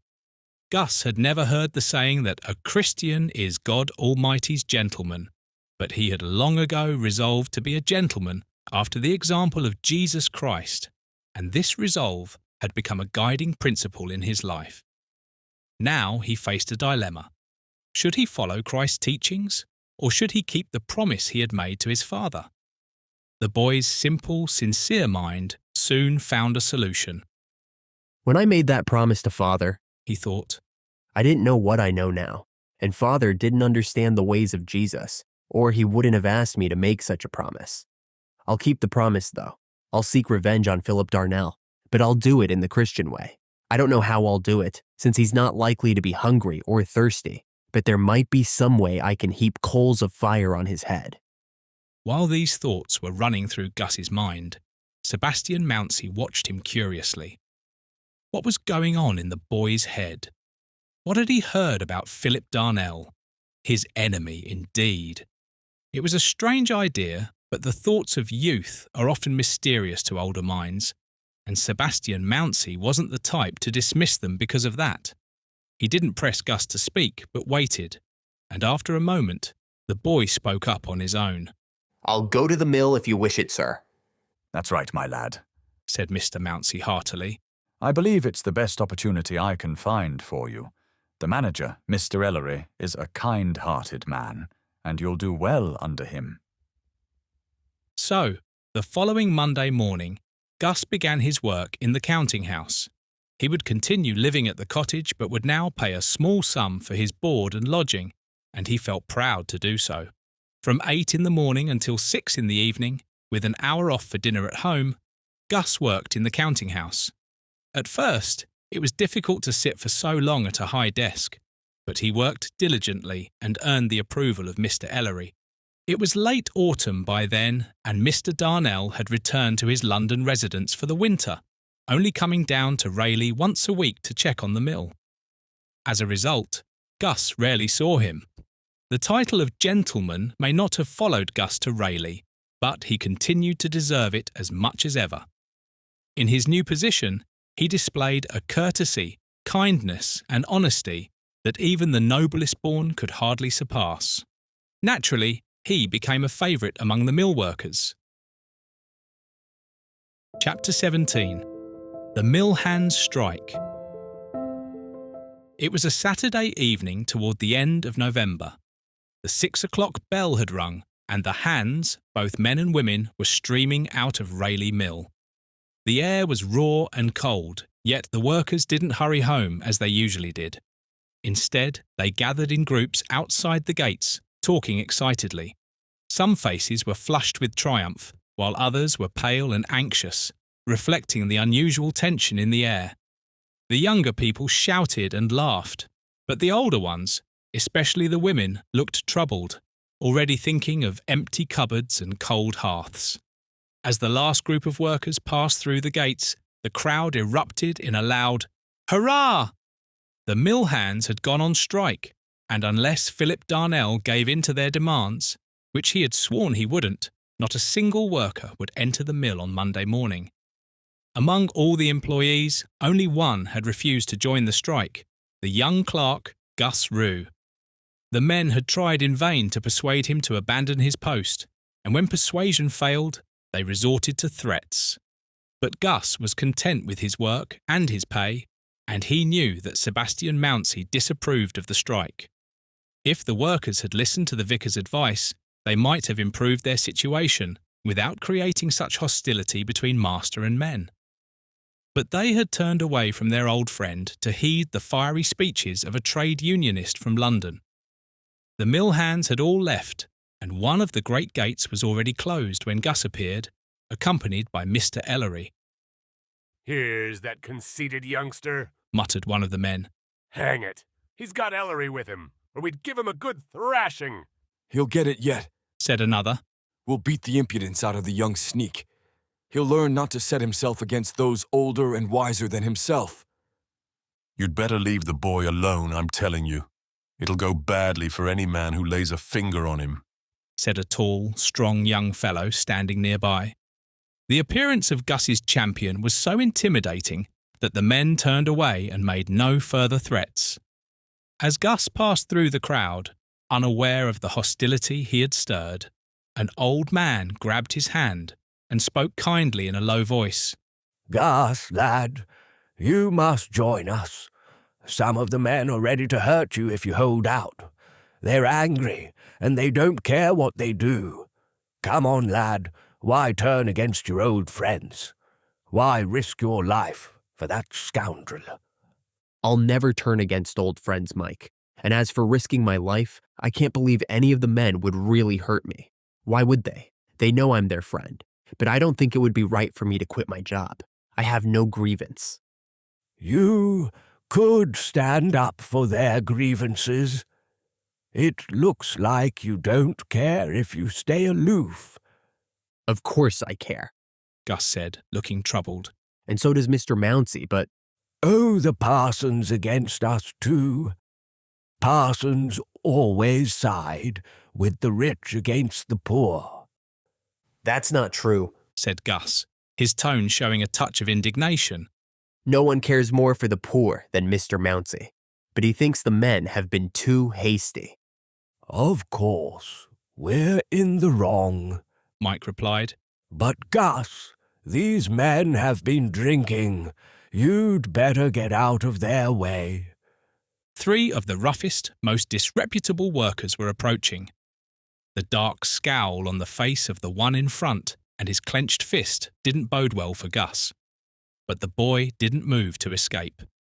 His blue eyes met the angry gaze with calm fearlessness, and the man hesitated, faltering under the strength of Gus's steady look.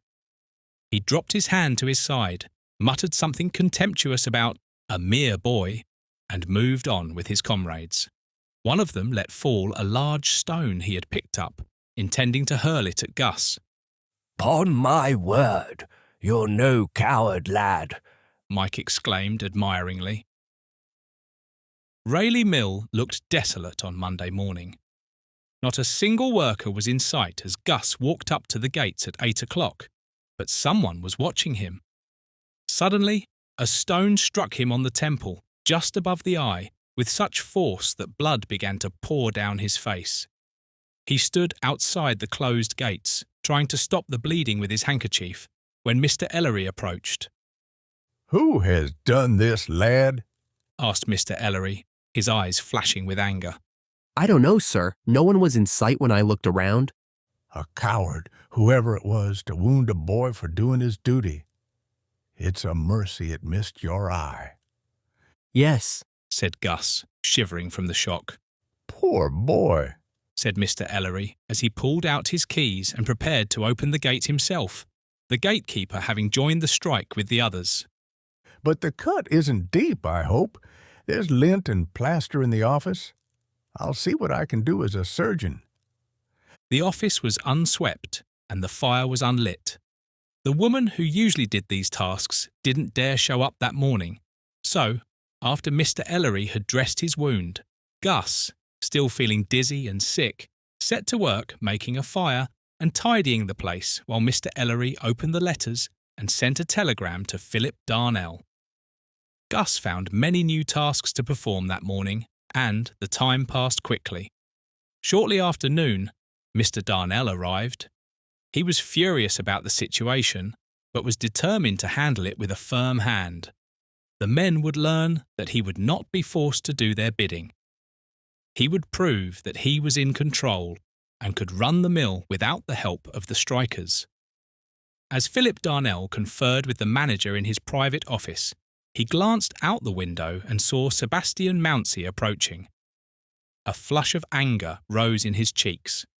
He had always disliked the clergyman and now viewed him as an ally of the workers. He assumed Mounsey had come to argue their case and present their grievances. Instantly, Darnell decided he wouldn't listen to the parson, wouldn't even see him. "Gus," he said, stepping quickly into the outer office. "Mr. Mounsey is at the door. Tell him I cannot see him. Say I'm not here." Gus looked at him in astonishment. "But sir," he began, then hesitated. "Well, what?" demanded his employer angrily as Mr. Mounsey's knock was heard. "You are here, sir." "I know that as well as you do, but I want you to tell him I'm not. Say I've returned to London." "I cannot say that, sir," replied Gus, his face flushing. "You cannot? How dare you speak to me like that? Do as I say, at once." "I cannot," Gus said more firmly. "I will not tell a lie." With a stinging slap across the face, Gus was sent reeling to the other side of the room. "Take that," roared Philip Darnell. "Take that for your insolence." His raised voice brought Mr. Ellery rushing in from the other room. Seeing the astonishment on his face, Mr. Darnell tried to regain his composure. "This young fool has grossly insulted me," he said. "Get rid of him immediately. I refuse to keep him on any longer. Why didn't he join the strikers? He's one of them, at heart. He only stayed to play the sneak and the spy. Pay him and send him off at once. I insist on it." At that moment, a series of sharp knocks on the outer door showed that Mr. Mounsey was growing impatient. "There's that meddlesome parson," Darnell burst out in fresh anger. "Why can't he mind his own business and leave mine alone? You deal with him, Ellery. I won't. Go and send him away. Tell him I refuse to compromise or make any terms with the men." With a troubled expression, Mr. Ellery went out to meet Mr. Mounsey, while Philip Darnell retreated into the inner room. He watched through the window until he saw Sebastian Mounsey leave the yard, his usually cheerful face now grave and stern. A little later, Gus left the office and walked toward the cottage where he lived. He was somewhat comforted by a few kind, regretful words from Mr. Ellery, but his heart was still sore and angry. A deep sense of injustice burned within him. After all, he thought for a moment, he might as well have joined the strikers. Surely now it was only natural that he should hate Philip Darnell. Darnell had shown himself to be Gus's enemy, just as he had been his father's enemy in the past. A fierce longing for revenge awakened in Gus's heart. For a while, he was consumed by angry, resentful feelings. But better thoughts soon followed. Like a breath of pure air, the gentle words of Jesus came to his mind. I say unto you, love your enemies, bless those who curse you, do good to those who hate you, and pray for those who mistreat you and persecute you. Gus stopped before he reached the cottage, standing still in deep thought, suddenly and painfully aware of his duty. Oh, it was easier to forgive the man who threw the stone that cut his forehead than to forgive the man who had so misunderstood him, who had called him a sneak and a spy. Yet he knew he must forgive both. He had to put all hatred and bitterness out of his heart. How hard it was to be a gentleman in any way like Jesus Christ. So hard that Gus almost despaired of ever achieving it. Yet he felt that nothing else in life was worth striving for. He could be satisfied with nothing less. Chapter 18. Gus Has His Revenge. Philip Darnell was determined not to let his workers get the better of him. Since they had chosen to strike, they would have to face the consequences of their actions. He would find new workers to replace them. Returning to town the same day, Darnell quickly recruited enough men, arranging for them to travel to Rayleigh the following evening. Mr. Ellery had the difficult task of arranging accommodations for these new workers within the mill buildings. He received no help from the villagers, who all sympathised with the strikers and refused to assist in any way with Darnell's plans. Word of Darnell's intentions to bring in new workers somehow spread among the strikers, though no one could say how.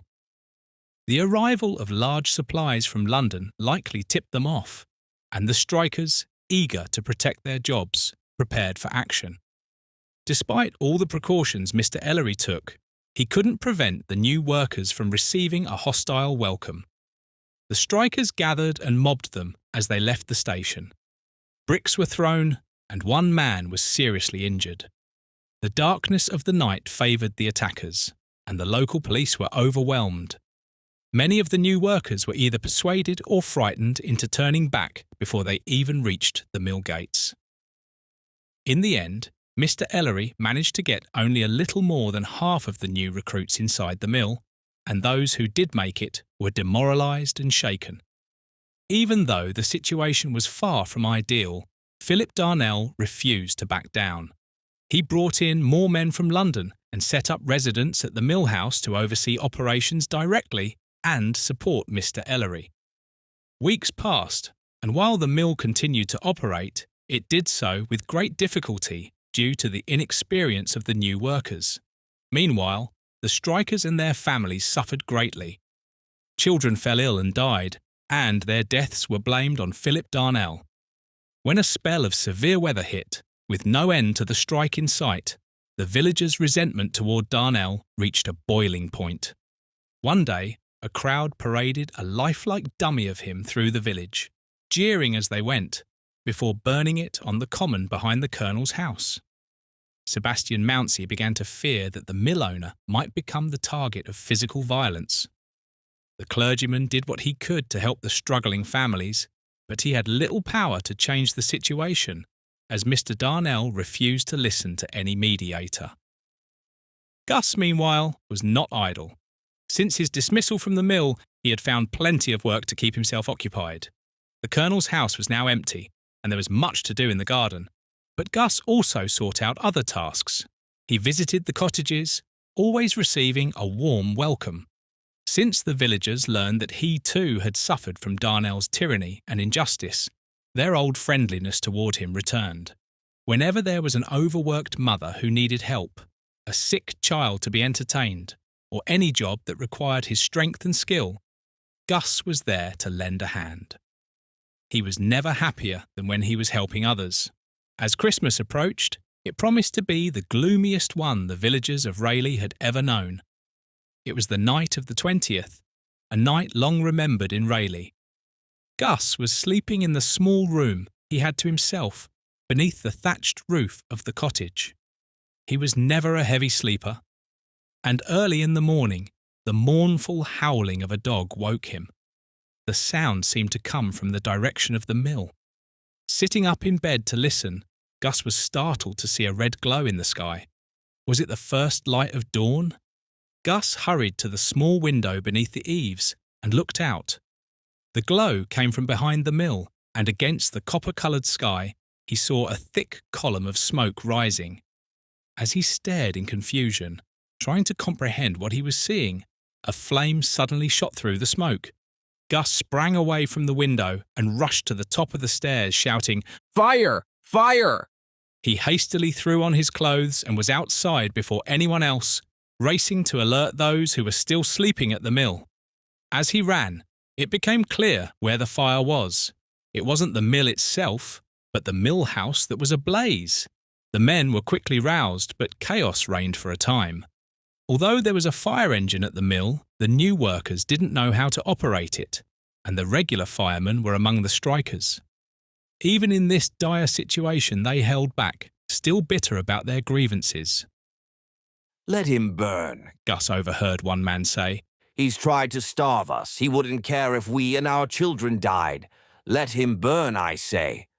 "For shame, Ned," Gus cried passionately. "Are you a man and talk like that?" There was no time for more words. Gus threw himself into the work with an energy that shamed the half-hearted men around him. Mr. Ellery and the vicar soon arrived, taking charge and working so hard themselves that few could resist following their example. But despite all their efforts, things went against them. The hose was out of order, and precious time was lost before they could get it working. Meanwhile, in the still, frosty air, the fire blazed fiercely, spreading rapidly across the front of the house. Gus was one of those who helped drag the fire escape around to the burning house. No signs of life were visible in the front, where the fire raged most intensely. Fortunately, there were only a few people in the house that night. In the absence of his wife and family, Mr. Darnell had left the house in the care of a married couple, former servants of his. These two were soon seen at an upper window at the back of the house, crying for help in a state of utter terror. They had tried to escape, but the stairs leading to their rooms were engulfed in flames. Within minutes, they were safely brought to the ground using the fire escape. "Where is Mr. Darnell? Is he awake?" Several voices demanded. "We don't know," came the reply. "He sleeps on the other side of the house, in the room with 2 windows, to the right of the main door." The room to the right! It was exactly where the flames were burning most fiercely. The fire escape was quickly moved to that spot, but the flames were now shooting out with such ferocity that it was impossible to use it. Shout after shout was raised, but there was no response, no sign of life from within. "He's beyond help by now," said one of the men.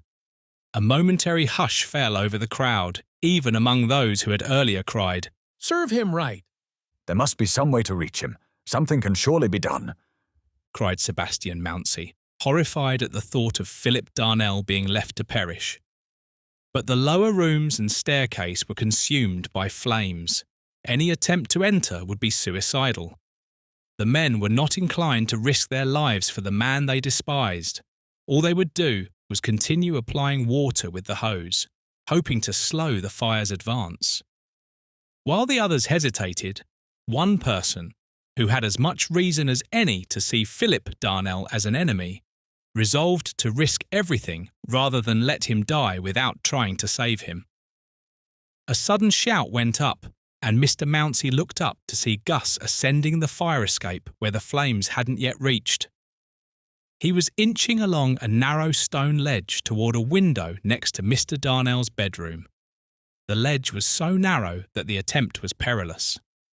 After that initial shout, the crowd fell silent, holding their breath as they watched Gus's slow, cautious progress. Soon, he disappeared into a cloud of smoke. Then, he reappeared, clinging to the window frame.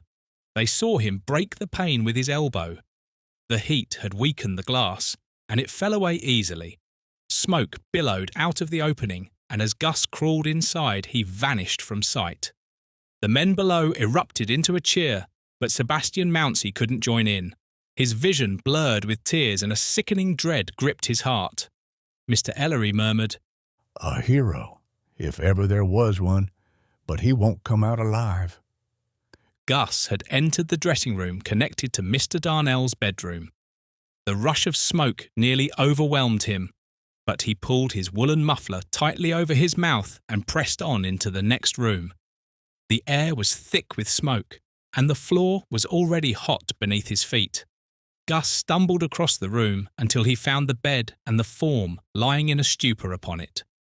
There was no rousing the sleeper, and every moment spent in that suffocating atmosphere increased the danger. With all the strength he could muster, thankfully he was strong for his age, Gus dragged the unconscious man out of bed and across the floor into the dressing room. There, he found water and splashed it on the man's face, then shook him violently until he began to stir, slowly awakening to the terrible danger they were in. Philip Darnell struggled to rise from the floor, but he was paralysed with fear and unable to move, as thick, blinding smoke rolled toward them.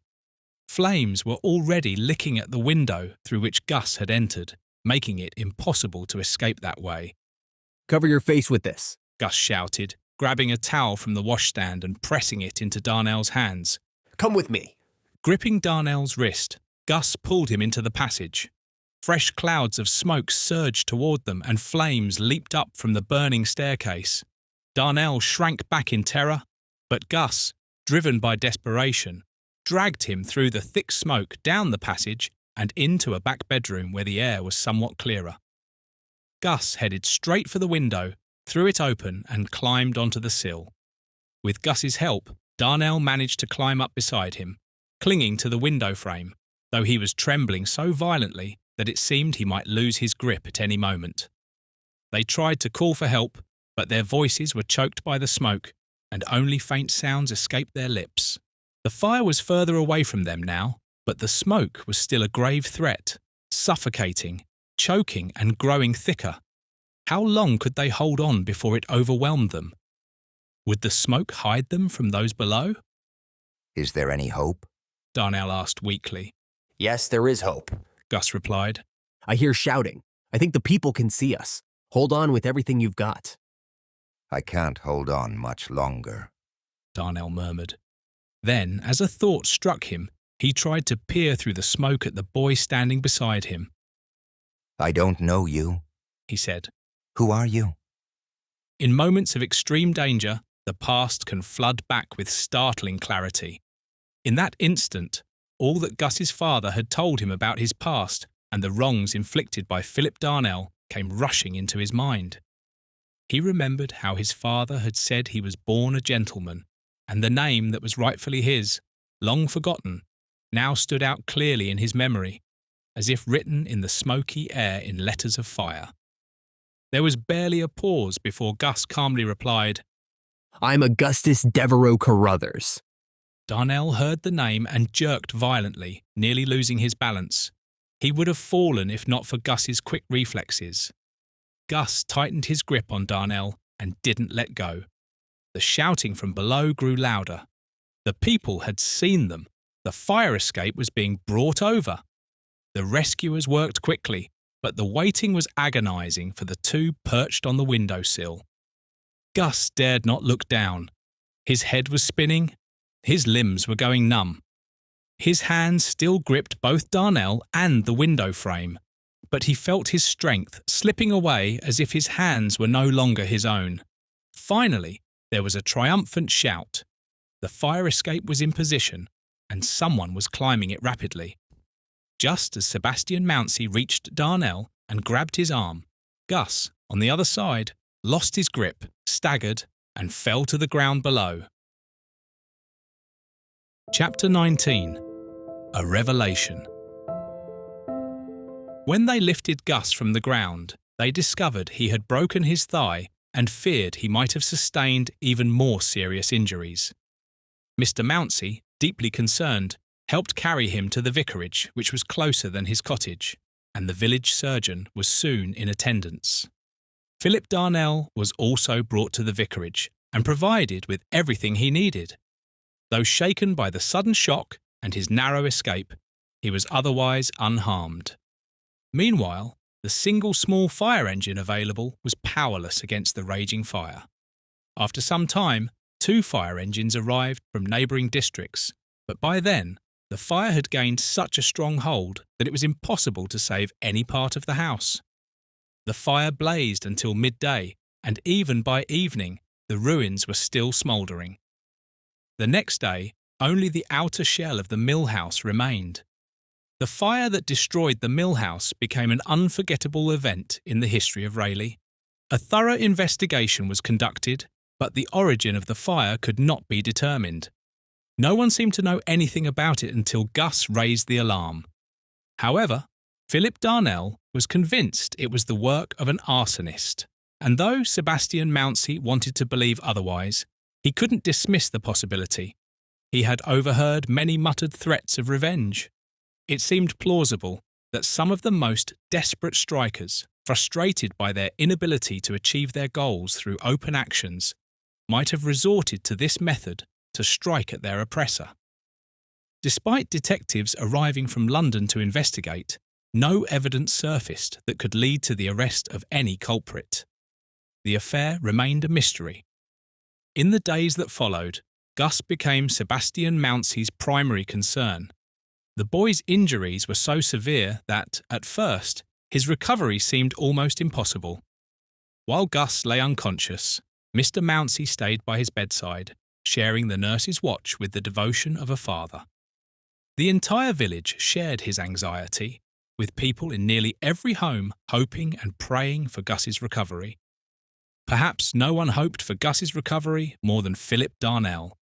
He felt that if Gus died, his face would haunt him forever, like an accusing angel with eyes full of reproach. Was it a frantic illusion born of fear and anguish, or had the boy indeed uttered that name as they stood on the windowsill, the name of the man Darnell had wronged, and then stepped over to advance himself? Please keep me informed about the boy's condition every day, he told the clergyman before leaving Rayleigh for London. And draw upon my purse for anything he needs. If you think it necessary, I will send down a surgeon from London. I can't forget that he saved my life. Thank you, said Mr. Mountsie. I'll make sure Gus lacks nothing. He has many friends who will be only too happy to do everything in their power for him. Who is he? Asked Mr. Darnell quickly. I mean, what do you know of his history before he came to Rayleigh? Nothing, said Mr. Mountsie. Except that his father was an educated man who had fallen into the deepest poverty. Ah, said Darnell, his face darkening as he spoke. Was, you say? Then his father is dead. Yes, replied Mr. Mountsie, and nothing more was said about Gus. That night, the high fever that had been one of the gravest symptoms of Gus's condition began to subside, and by morning he was conscious. However, he was very weak and could initially remember little of what had happened. The terrible fire, his heroic rescue of Philip Darnell, and the danger they had shared seemed like part of the delirium he had been experiencing. But gradually, his memories began to clear. There was a fire, wasn't there? He asked Mr. Mountsie as he sat beside him. I didn't dream it? No, said his friend. There was indeed a fire. The mill house was completely burned. Nothing is left but the walls. Then it's as I thought, said Gus. There was a fire, and I got in through the window, woke him up, and then I fell. That's how my leg was broken. But he didn't fall, did he? You mean Mr. Darnell? He was brought safely to the ground. He owes his life to you, Gus, for without you he would have perished. I'm so glad, said Gus fervently, tears welling up in his eyes. He lay still, too weak to ask more questions, and Mr. Mountsie avoided discussing the fire further, fearing it might agitate him. From that day, Gus began to improve, though his progress was slow. One day, the good woman with whom he had lived, who had been a kind friend to him ever since he entered her home, came to visit. Gus asked her to bring some of his possessions from the cottage, including his Bible. She promised to send one of the boys to the vicarage with them as soon as she returned home. When Mr. Mounsey returned from his afternoon rounds and checked in on Gus, he saw the old Bible lying on the bed beside him. The large, thick book with its unusual binding immediately caught his attention. "Why, what have you here, Gus?" he asked, laying his hand on it. My father's Bible, sir, Gus replied. I thought I'd like to read a bit, but my arms ache when I try to hold it. Mr. Mounsey looked at the Bible with interest. He picked it up, examining the thick leather covers with their lining of watered silk. He noted, with the keen eye of a connoisseur, the strong yet flexible binding and the exquisitely clear type in which the paragraphs were printed. "This is a beautiful Bible, Gus," he said. "Old, yet in excellent condition. I see it was printed in 1828. As he spoke, he stood by the window, holding the book up to the light. The next moment, a slip of paper fluttered from it to the floor. "What is this?" asked Mr. Mounsey as he picked it up. "Oh!" exclaimed Gus, his tone brightening with recognition. "That's the paper Father put inside with my name on it. The silk must have come loose. He wrote my real name on the paper and slipped it into the lining to keep it safe." "Your real name?" said Mr. Mounsey. "Are you not then Gus Rue?" He looked at the paper and read aloud in astonishment. "Augustus Devereux Carruthers. Is that your real name?" "Yes, that's my name," replied Gus. "Father said so. He wrote it down so I would know. I remember thinking it was a very long name." Sebastian Mounsey was stunned. He stood silent, lost in thought. He had heard something of the story of Colonel Carruthers's troubled son. He knew that the colonel had disowned his son after he brought shame upon the family. "Gus," he said presently, "do you know that your name is the same as the colonel's?" "I thought it was," said Gus. "but I wasn't sure. I had almost forgotten the name. Does it make any difference?" "It might make a great deal of difference," said Mr. Mounsey gravely. "Or it may be just a coincidence, but it's nothing to worry about, Gus," he added, noticing the uneasy look on the boy's face. "Don't think any more about it now." But whether Gus thought more about it or not, the possibility suggested by the discovery was something Mr. Mounsey couldn't dismiss. That night, he sent a letter to Colonel Carruthers by the night's mail, unable to rest until he had done so. Chapter 20. No longer a human waif. Gus was too weak and in too much pain from his broken limb to dwell on the conversation he had had with Mr. Mounsey. When the pain and exhaustion became unbearable, the doctor would administer a strong sedative that allowed him to sleep for hours. Without this relief, he would not have been able to endure the constant strain of pain. One afternoon, after a long sleep, Gus awoke to find a lady sitting by his side. She was not young. Her form was full and matronly, and her countenance was pleasant and comforting. She was knitting, and her expression was rather sad, but when she looked up and met Gus's gaze, she smiled warmly. There was something familiar about her sweet smile and the look in her blue eyes, though Gus was sure he had never seen her before. "So you're awake at last," she said, leaning over him and gently laying her hand on his curly hair. "How do you feel now, Gus?" There was a strange, restrained emotion in her voice. "Better," he replied, smiling back at her. "Much better." "That's good," she said brightly. "But first, let's get you some beef tea. I must follow the nurse's instructions. No talking until you've had something to eat." She quickly turned to the fireplace where a pot of beef tea was warming on the hob. Gus wasn't particularly fond of beef tea, but somehow it seemed more appealing as the lady poured it out and brought it to him on a small tray with tiny pieces of toast neatly arranged on a plate. "Has the nurse gone away?" he asked after he had finished the cup. "Yes, she was called to another, more urgent case, and we had to let her go. I'm here to take care of you if you'll let me." "You're very kind," Gus said, looking at her with curiosity. "Are you a nurse?" "Not professionally, but I have a lot of experience with nursing," the lady replied gently. "I believe I can take good care of you." "Oh, I'm sure of that," Gus quickly responded.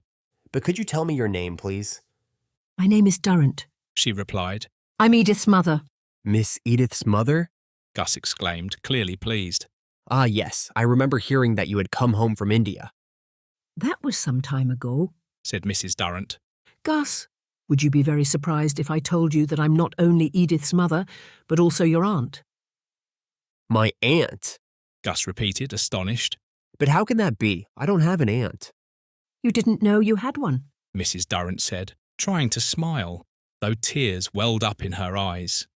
Gus, from what Mr. Mountsie has told me, and from seeing that Bible, which I recognise as one that once belonged to my mother, I'm convinced that your father was my only brother. The brother I cared for since he was a child, and who was dearer to me than words can express, but who, alas, strayed into evil ways and was lost to us while he still lived. Here, despite her efforts to remain composed, she broke down and sobbed. Gus began to sob too, for he was still very weak. Seeing his distress, Mrs. Durrant tried hard to regain her composure. Gus, she asked after a moment, did your father never speak to you about his sister Edith? No, he never said a word about his past life until a few weeks before he died. Then he told me what my real name was, and that he was a gentleman by birth, even though he was so poor and miserable. And he made me promise that I would try to be a real gentleman. Are you sure he was your brother? I have no doubt, Gus. My father has gone to make inquiries at the place where you lived, but I'm certain he is convinced too. If I had any doubts before, I knew the truth as soon as I saw you. You look so much like your father did at your age. Yes, Gus, I'm indeed your aunt, for you are the child of my dear but most unhappy brother. Oh, how I love you for his sake. I'm so glad, said Gus as she bent down and kissed him. I thought I belonged to no one. He said no more, noticing that his aunt was overcome by painful memories. He lay still, pondering the incredible fact he had just learned. Edith Durrant was his cousin, and the Colonel was his grandfather. How strange it was to think of. He was glad, yet there was also sorrow in his heart. To think of what his father's early home must have been, of his father and his sister, and then to recall the misery and squalor in which his days had ended. Oh, the pity of it! Gus felt he would never be able to forget. The same thought tormented his grandfather. As Colonel Carruthers reflected on the past, he could no longer deny his own share of the blame. He had been too fond and indulgent as a parent during his son's childhood, and too harsh and unforgiving when his son, in later life, chose to defy his will. Why had he been so angry with his son for marrying a woman from a social circle he, a military man of fashion, considered inferior to his own? She was good and gentle, he had been told, and yet he had despised her. There had been no shame, no wrongdoing then. Why had he let his son's choice of a mésalliance, as he called it, drive them apart? Perhaps, had he stifled his pride and welcomed the low-born bride with kindness, his son would never have descended into shame and misery. How bitter it was now to realise, as he did so clearly, that his son's future might have been entirely different had he acted differently, if he hadn't been so stubborn in his pride and resentment. It was late in the evening when Gus awoke from another sleep, feeling refreshed. He lay still, watching with a faint sense of pleasure as his aunt's graceful white hands worked the knitting needles. Then Colonel Carruthers entered the room. There was no dramatic scene. The Colonel was not one to display emotion openly. Whatever he felt as he gazed at the boy's fair, open face and saw again the strong resemblance to his own son, his expression remained quiet and composed, his demeanour inflexible. His tone was constrained, almost cold, as he said, "How are you now, my boy?" He extended his hand in a formal gesture. "Much better, thank you, sir," Gus replied, timidly grasping the offered hand. "That is well," said the Colonel.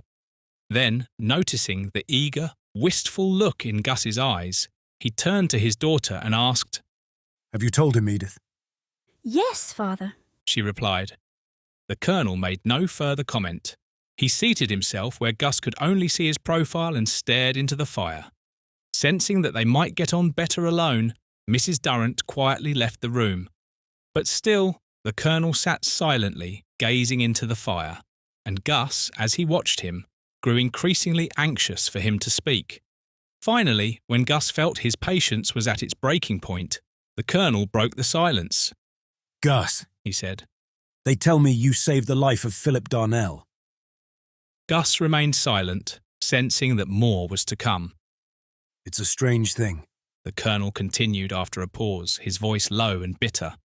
"You couldn't have known it, but that man was your father's worst enemy. He was the cause of your father's ruin. I suspected him of deceit, but I didn't learn the full truth until a few years ago, when one of your father's former companions, who had been part of the whole plot, revealed it to me.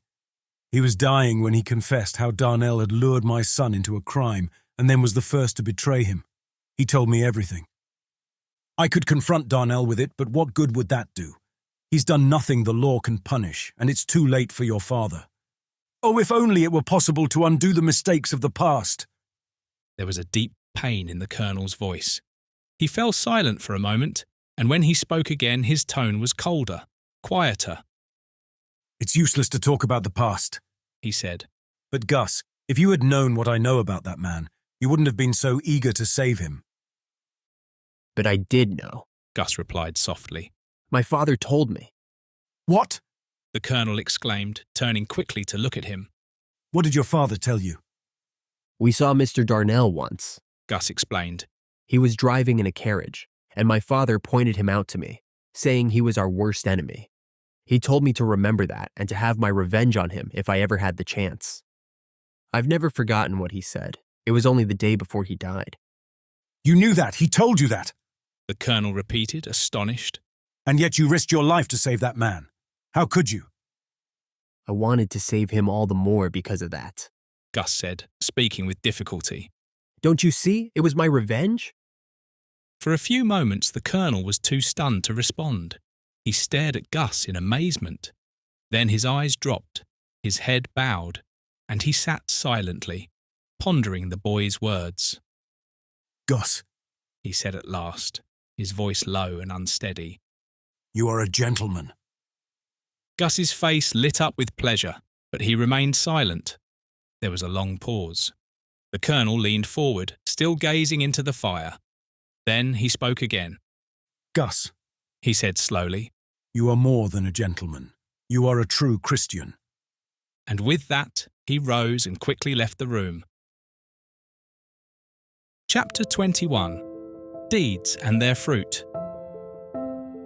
"Gus, I have good news for you," said Mr. Mountsie as he entered the cosy morning room at the retreat, where Gus was resting on a sofa. His cousin Edith sat nearby, putting the final touches on a small watercolour painting. The Colonel had returned to his home in Rayleigh, and Gus had been moved there as soon as he was strong enough to travel. His aunt had gone back to her home in Southampton, but Edith had come to stay with her grandfather for an extended visit, acting as Gus's companion. "Good news," repeated Gus, eagerly looking at Mr. Mountsie. "Oh, please tell me what it is." "The strike is over," said Mr. Mountsie, his face glowing with satisfaction. "Mr. Darnell has finally agreed to take back all the old workers, except a few he believes are no longer able to work, and he's giving them the extra pay they asked for." "You don't mean it?"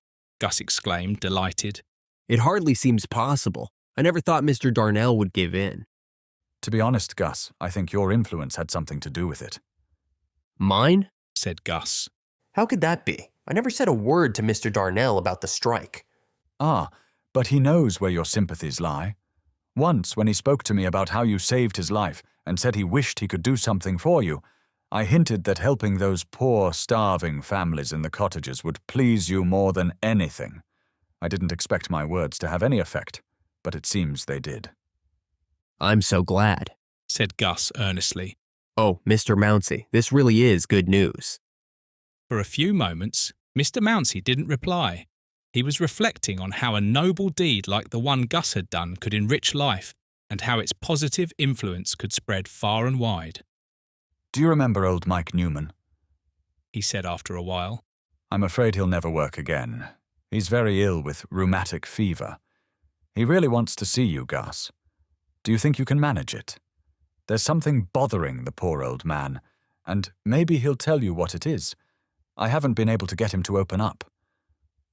I can give you a ride there in the pony cart this afternoon if you'd like, Gus, Edith said. Gus agreed willingly. Several weeks had passed since the night of the fire, and he had made good progress. He could now move around a bit with the help of crutches. There was concern that his recovery might be incomplete, and that he would always walk with a slight limp. This worried his grandfather, but Gus tried not to let it bother him. When Gus entered Mike's cottage on his crutches, he found the old man in even worse condition than he had expected. Despite his great pain, Mike was conscious. And as they talked, it became clear to Gus that his suffering was as much mental as physical. At first, Mike's words were wild and incoherent, but gradually, Gus began to understand what he meant. "Hey, Master Gus," Mike said. "The pain feels like a fire in my bones, burning me alive, and if anyone deserves to be burned, it's me. The very pains of hell have taken hold of me. And it's to hell I'm going." Don't say that, Mike. You don't have to go to hell. "I must, lad. I must. A man who's sinned like I have can't find mercy. I'm as bad as a murderer. That's what I am." And even if you are, Mike, there's mercy for you. Don't you remember how Jesus Christ prayed for his murderers? "Father, forgive them, for they know not what they do." Ah, but I knew what I was doing.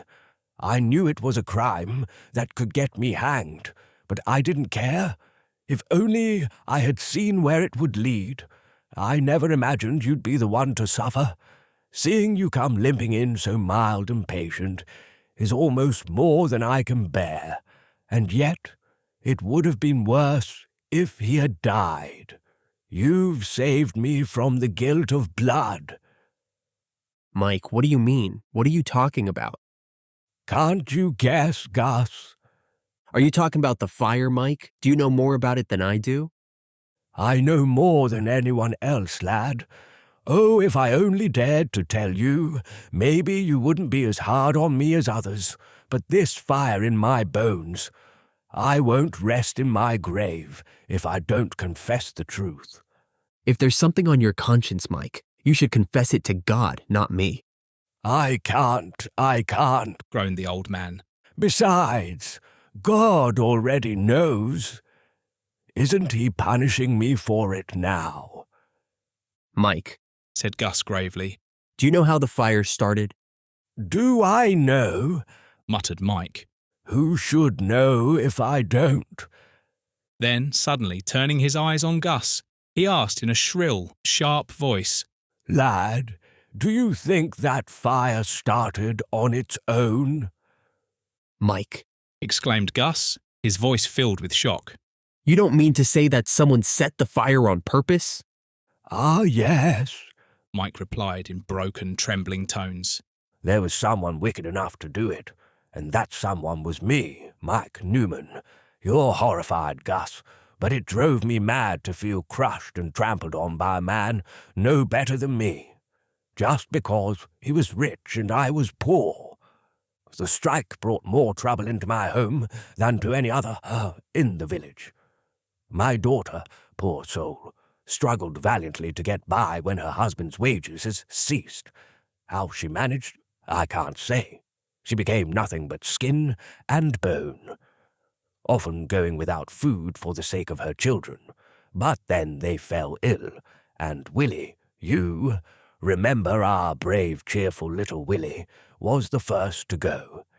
The twins followed, and after losing her babies, she couldn't bear it any longer. She soon joined them in the grave. They're all four resting under the old elm in the churchyard. Do you wonder why I was furious with Darnell? How could I stand knowing he lived in comfort, his family wanting for nothing, while mine starved? I thought there was no justice in heaven or on earth. I felt like God was against us too, like he was the God of the rich, not the poor. I craved revenge. I wanted to do something to make Darnell suffer. I even wished I had a gun so I could shoot him one night. But I knew my aim would be unsteady, and I'd likely miss. Then the idea struck me to set fire to his house. It wasn't easy, but when the devil tempts a man, he shows him the way. That night, I was hanging around near Darnell's house. It was midnight. I had been to the Rising Sun, where a man from London had been speaking to us, and after he finished, he treated us all to a drink. His words stirred my blood, and maybe the drink was too strong for me, since I hadn't eaten much that day. I was passing by the door leading to the court at the back of the house, when a sudden gust of wind blew it open. No one worries about thieves in Rayleigh, and Brown and his wife had forgotten to lock it before bed. Something inside me said, "Now's your chance." I went in and looked around. The lights were out. Everyone was asleep. There were no shutters on the kitchen window, so I broke a pane and opened it easily. I climbed in, found a box of matches, and went down to the cellar. I knew the layout because I had once worked there, cutting and piling wood.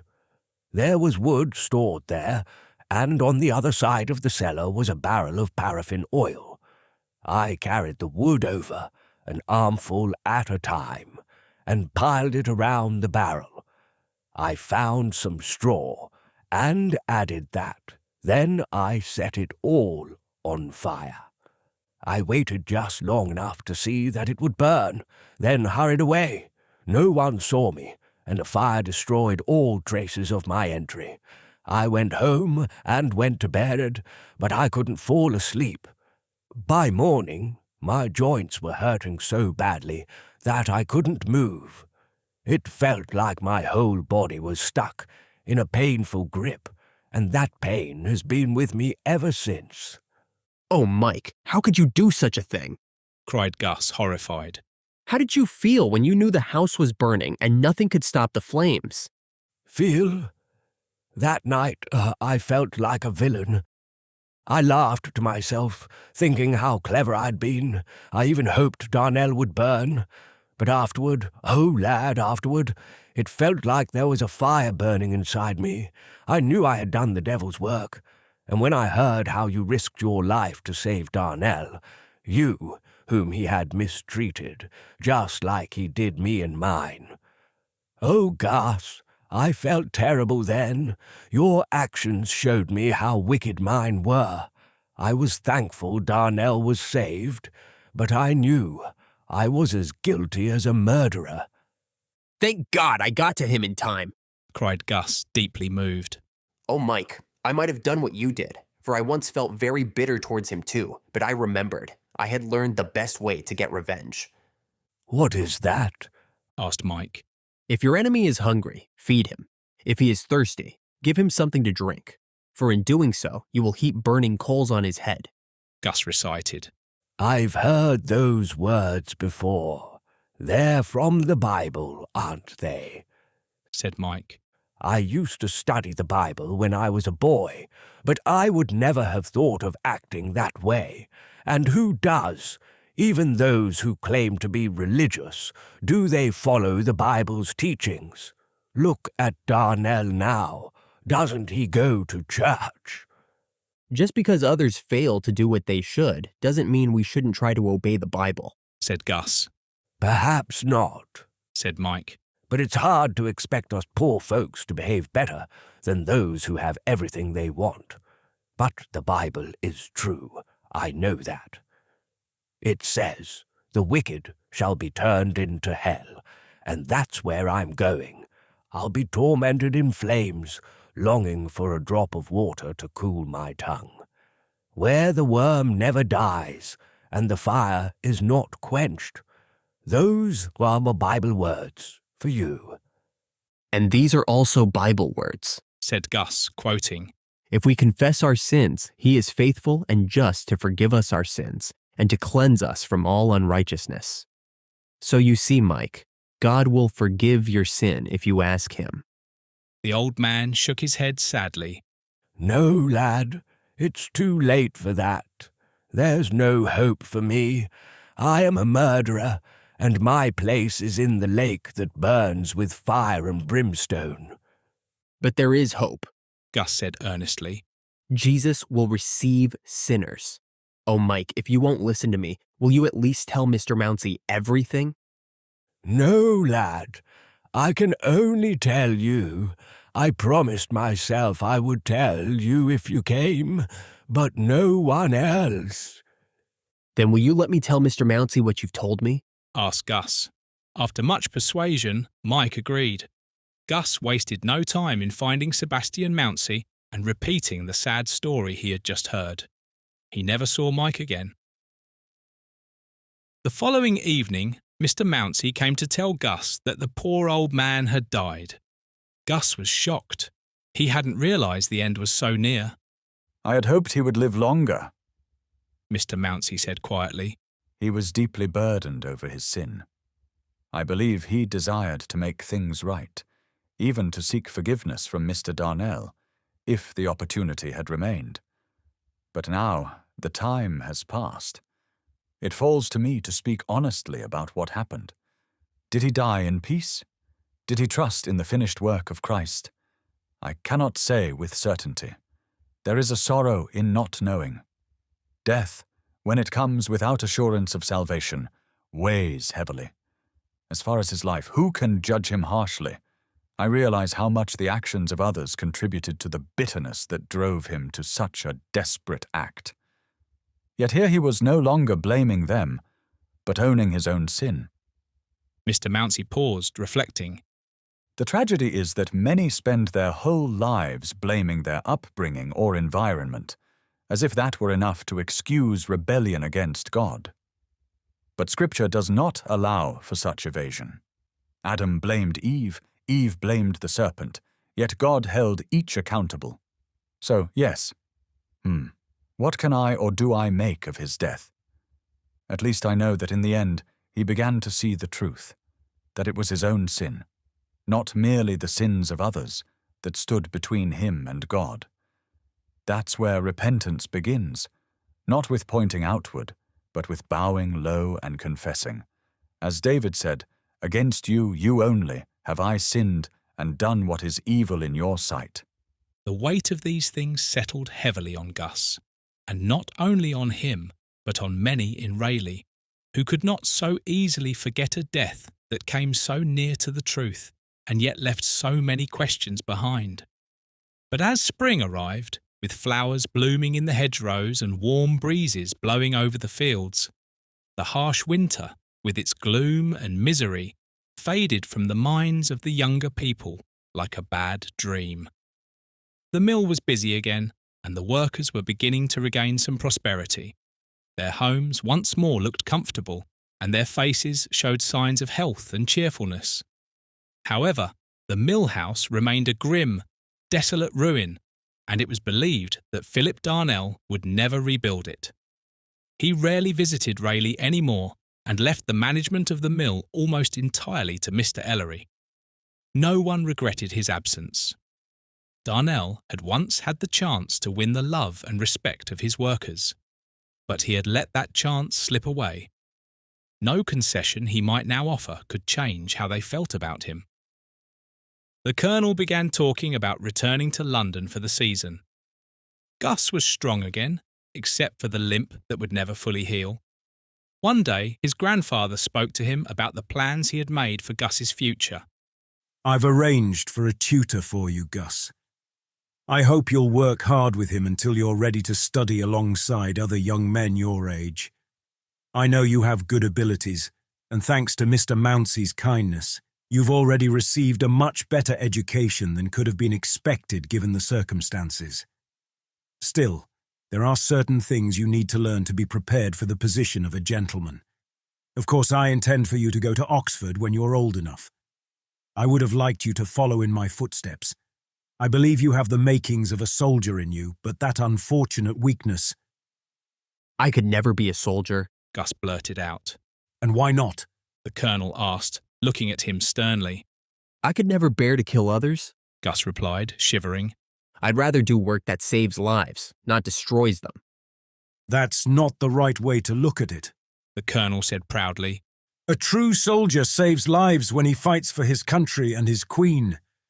But really, to hear some people talk, you'd think a soldier was nothing more than a butcher. There's no finer profession for a gentleman than the army. Gus thought for a few moments about his grandfather's words. Then he said, somewhat abruptly, I'm not sure I want to follow the profession of a gentleman. What do you mean? The colonel asked sharply. Not live the life of a gentleman. I thought that was what you always intended. Yes, I want to be a gentleman, Gus said. But I wouldn't mind if people didn't see me as one. It seems to me there are two kinds of gentlemen in the world. The gentleman like Jesus Christ, and the gentleman who only cares about himself, his pleasures, his comfort, and his beautiful things, without caring about how others have to toil and suffer for him, as long as he gets what he wants. Colonel Carruthers looked at his young grandson seriously and was silent for a minute or two. I believe you're right, Gus, he said at last, with some effort. The experiences of life have humbled my pride, and I see some things differently now than I did before. There are indeed two kinds of gentlemen, the conventional gentleman and the ideal gentleman. The highest-ranking gentleman in the land, according to the world, has for his motto the words, I serve. And the one we revere as our Lord and Saviour has taught us that true greatness lies in service. I would never want you to become a useless, idle gentleman, Gus. But my dear boy, you need training for the highest form of service. You must make the most of the talents God has given you.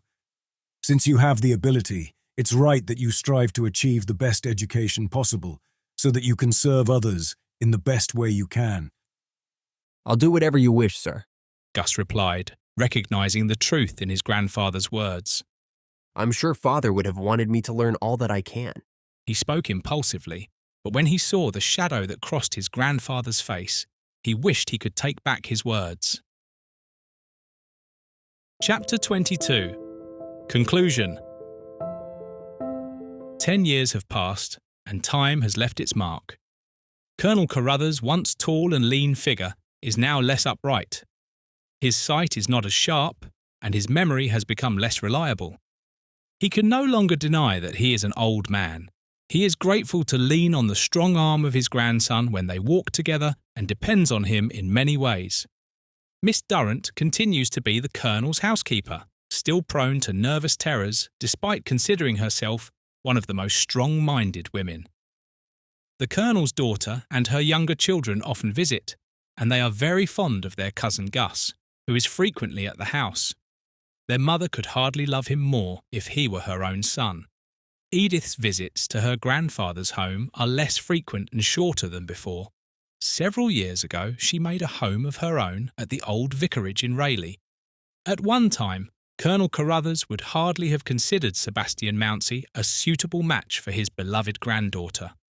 However, his respect for the hard-working clergyman has grown significantly since discovering that Mr. Mountsie's protégé is the child of his own lost son. Moreover, the Colonel has come to value goodness as the highest form of nobility. Edith was never ambitious in a worldly sense. Her noble ambition is to serve others and brighten their lives. In working for the cottagers at Rayleigh, she has found her true calling and is proving to be a genuine help to the busy pastor. And then there is Gus. Let us look at him on a March morning as he enters the city hospital, where he is studying as a medical student. He has embraced the medical profession with all the enthusiasm of his warm, sincere nature. He holds the highest ideal of what a physician's life should be, and the more material aspects of his calling do not diminish it.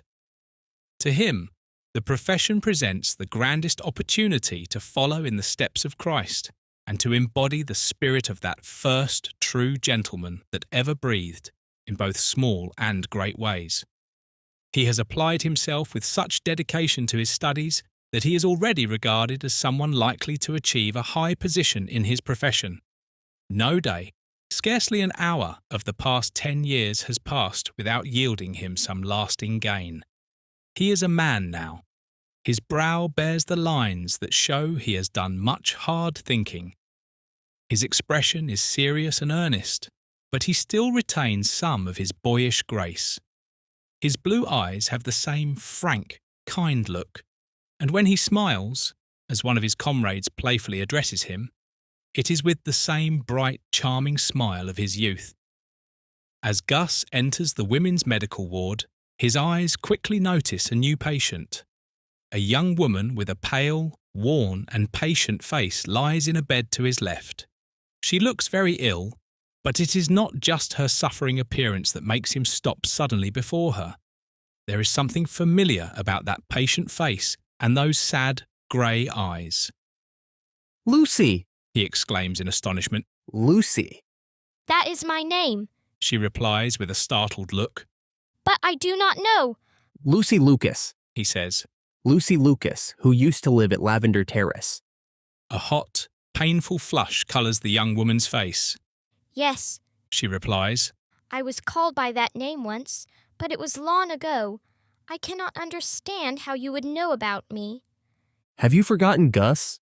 He asks. Poor ragged little Gus? Gus! She exclaims, looking pleased. You don't mean to say that you are that little Gus? Gentleman Gus, they used to call you. Oh, I have often wondered what became of you, but I never thought I'd find you here. And to think that you recognized me. You haven't changed much, Gus says. But I'm sorry to see you looking ill. I, too, have often wondered about you and where you went when you left the terrace so suddenly. But never mind that now. He adds gently, noticing her pained expression.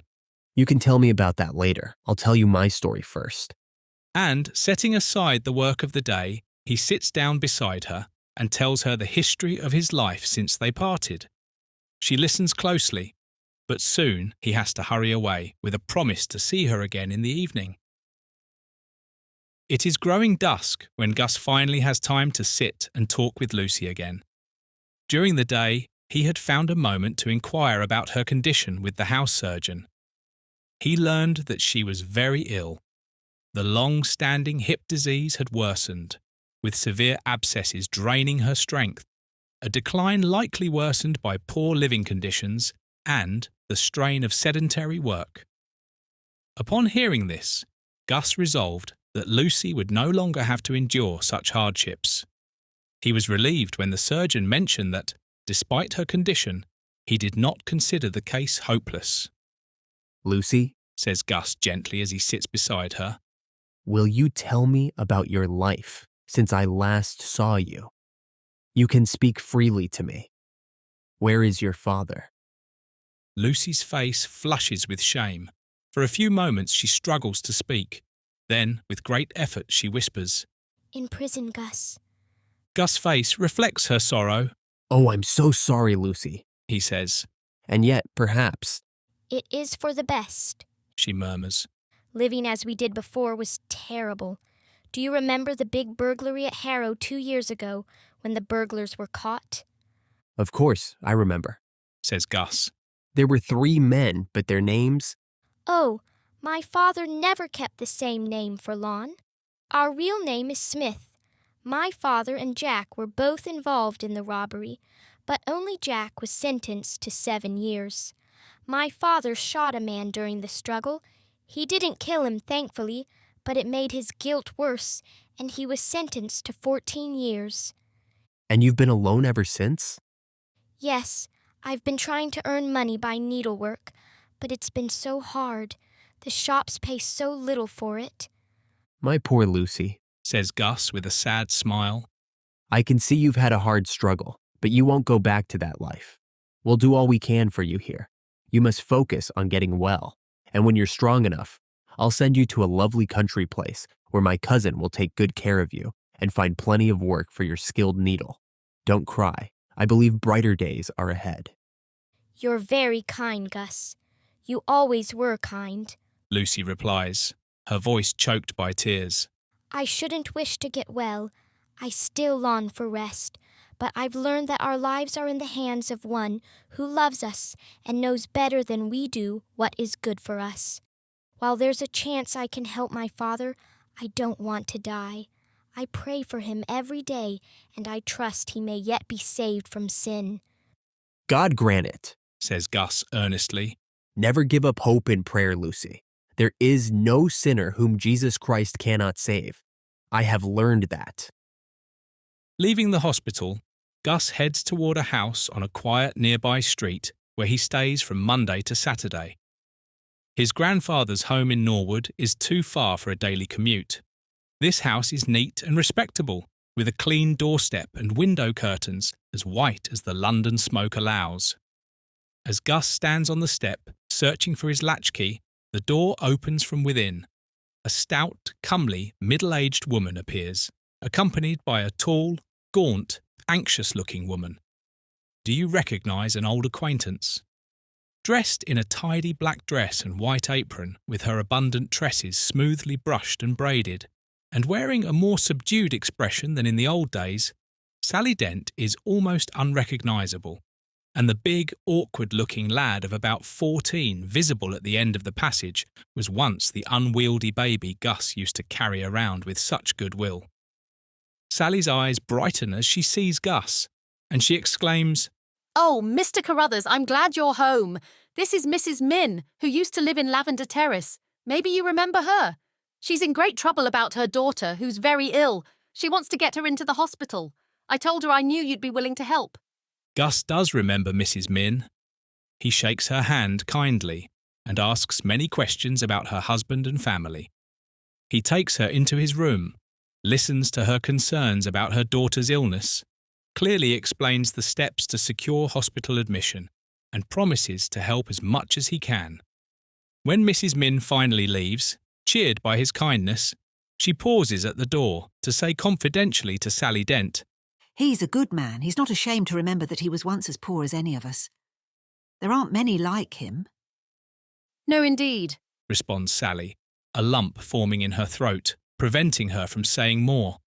She thinks of all Gus has done for her, how he found her in her wretched home and befriended her when she had sunk low in sin and shame. A poor, degraded wreck of womanhood, others would have cried, "Let the wreck lie, its recovery is hopeless." But not Gus.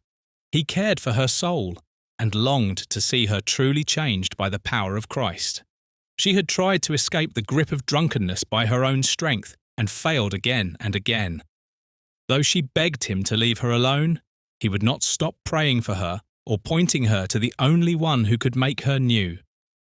Through his help, she found a place to live, and her children were provided for. But more than that, he pleaded with her to come to the Saviour who alone can break the chains of sin. Now she is saved, redeemed in body and spirit by the grace of Christ from the awful power of sin. No matter how hard she works, and she has learned what hard work means, she wonders if she can ever do enough to show her gratitude to him who, under God, has been her deliverer. The thought of it all nearly overpowers her, and she cannot fully express what she feels. When she can speak again, she says emphatically, "Yes, he is a true gentleman." Children, are you a true gentleman or a true young lady? That means living like Christ and living for Christ. The world will offer you other ways to measure your worth. Do not listen to it, just as Gus's grandfather was led astray by worldly thinking and sinful favouritism. Many today fall into the same trap.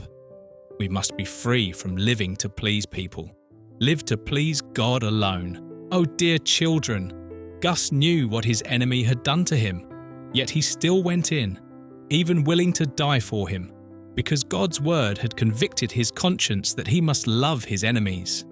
This is just a small picture of what Christ has done.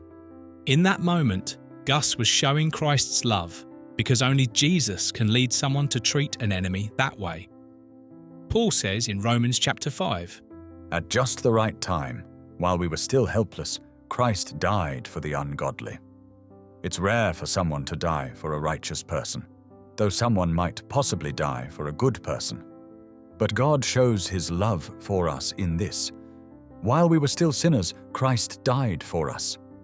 You see, Jesus Christ also stepped into the fire to save his enemies. But that fire was God's wrath on the cross of Calvary. And he didn't come out right away. He died. And he remained in the grave for 3 days. But then he rose again, defeating death and conquering the grave. Children, do you see that, like Gus, many people grow up with wrong ideas because the world doesn't understand what it really means to be a man or a woman? But God's word teaches us the truth. Grow up to be a true gentleman or lady, a true Christian, someone who even loves their enemies.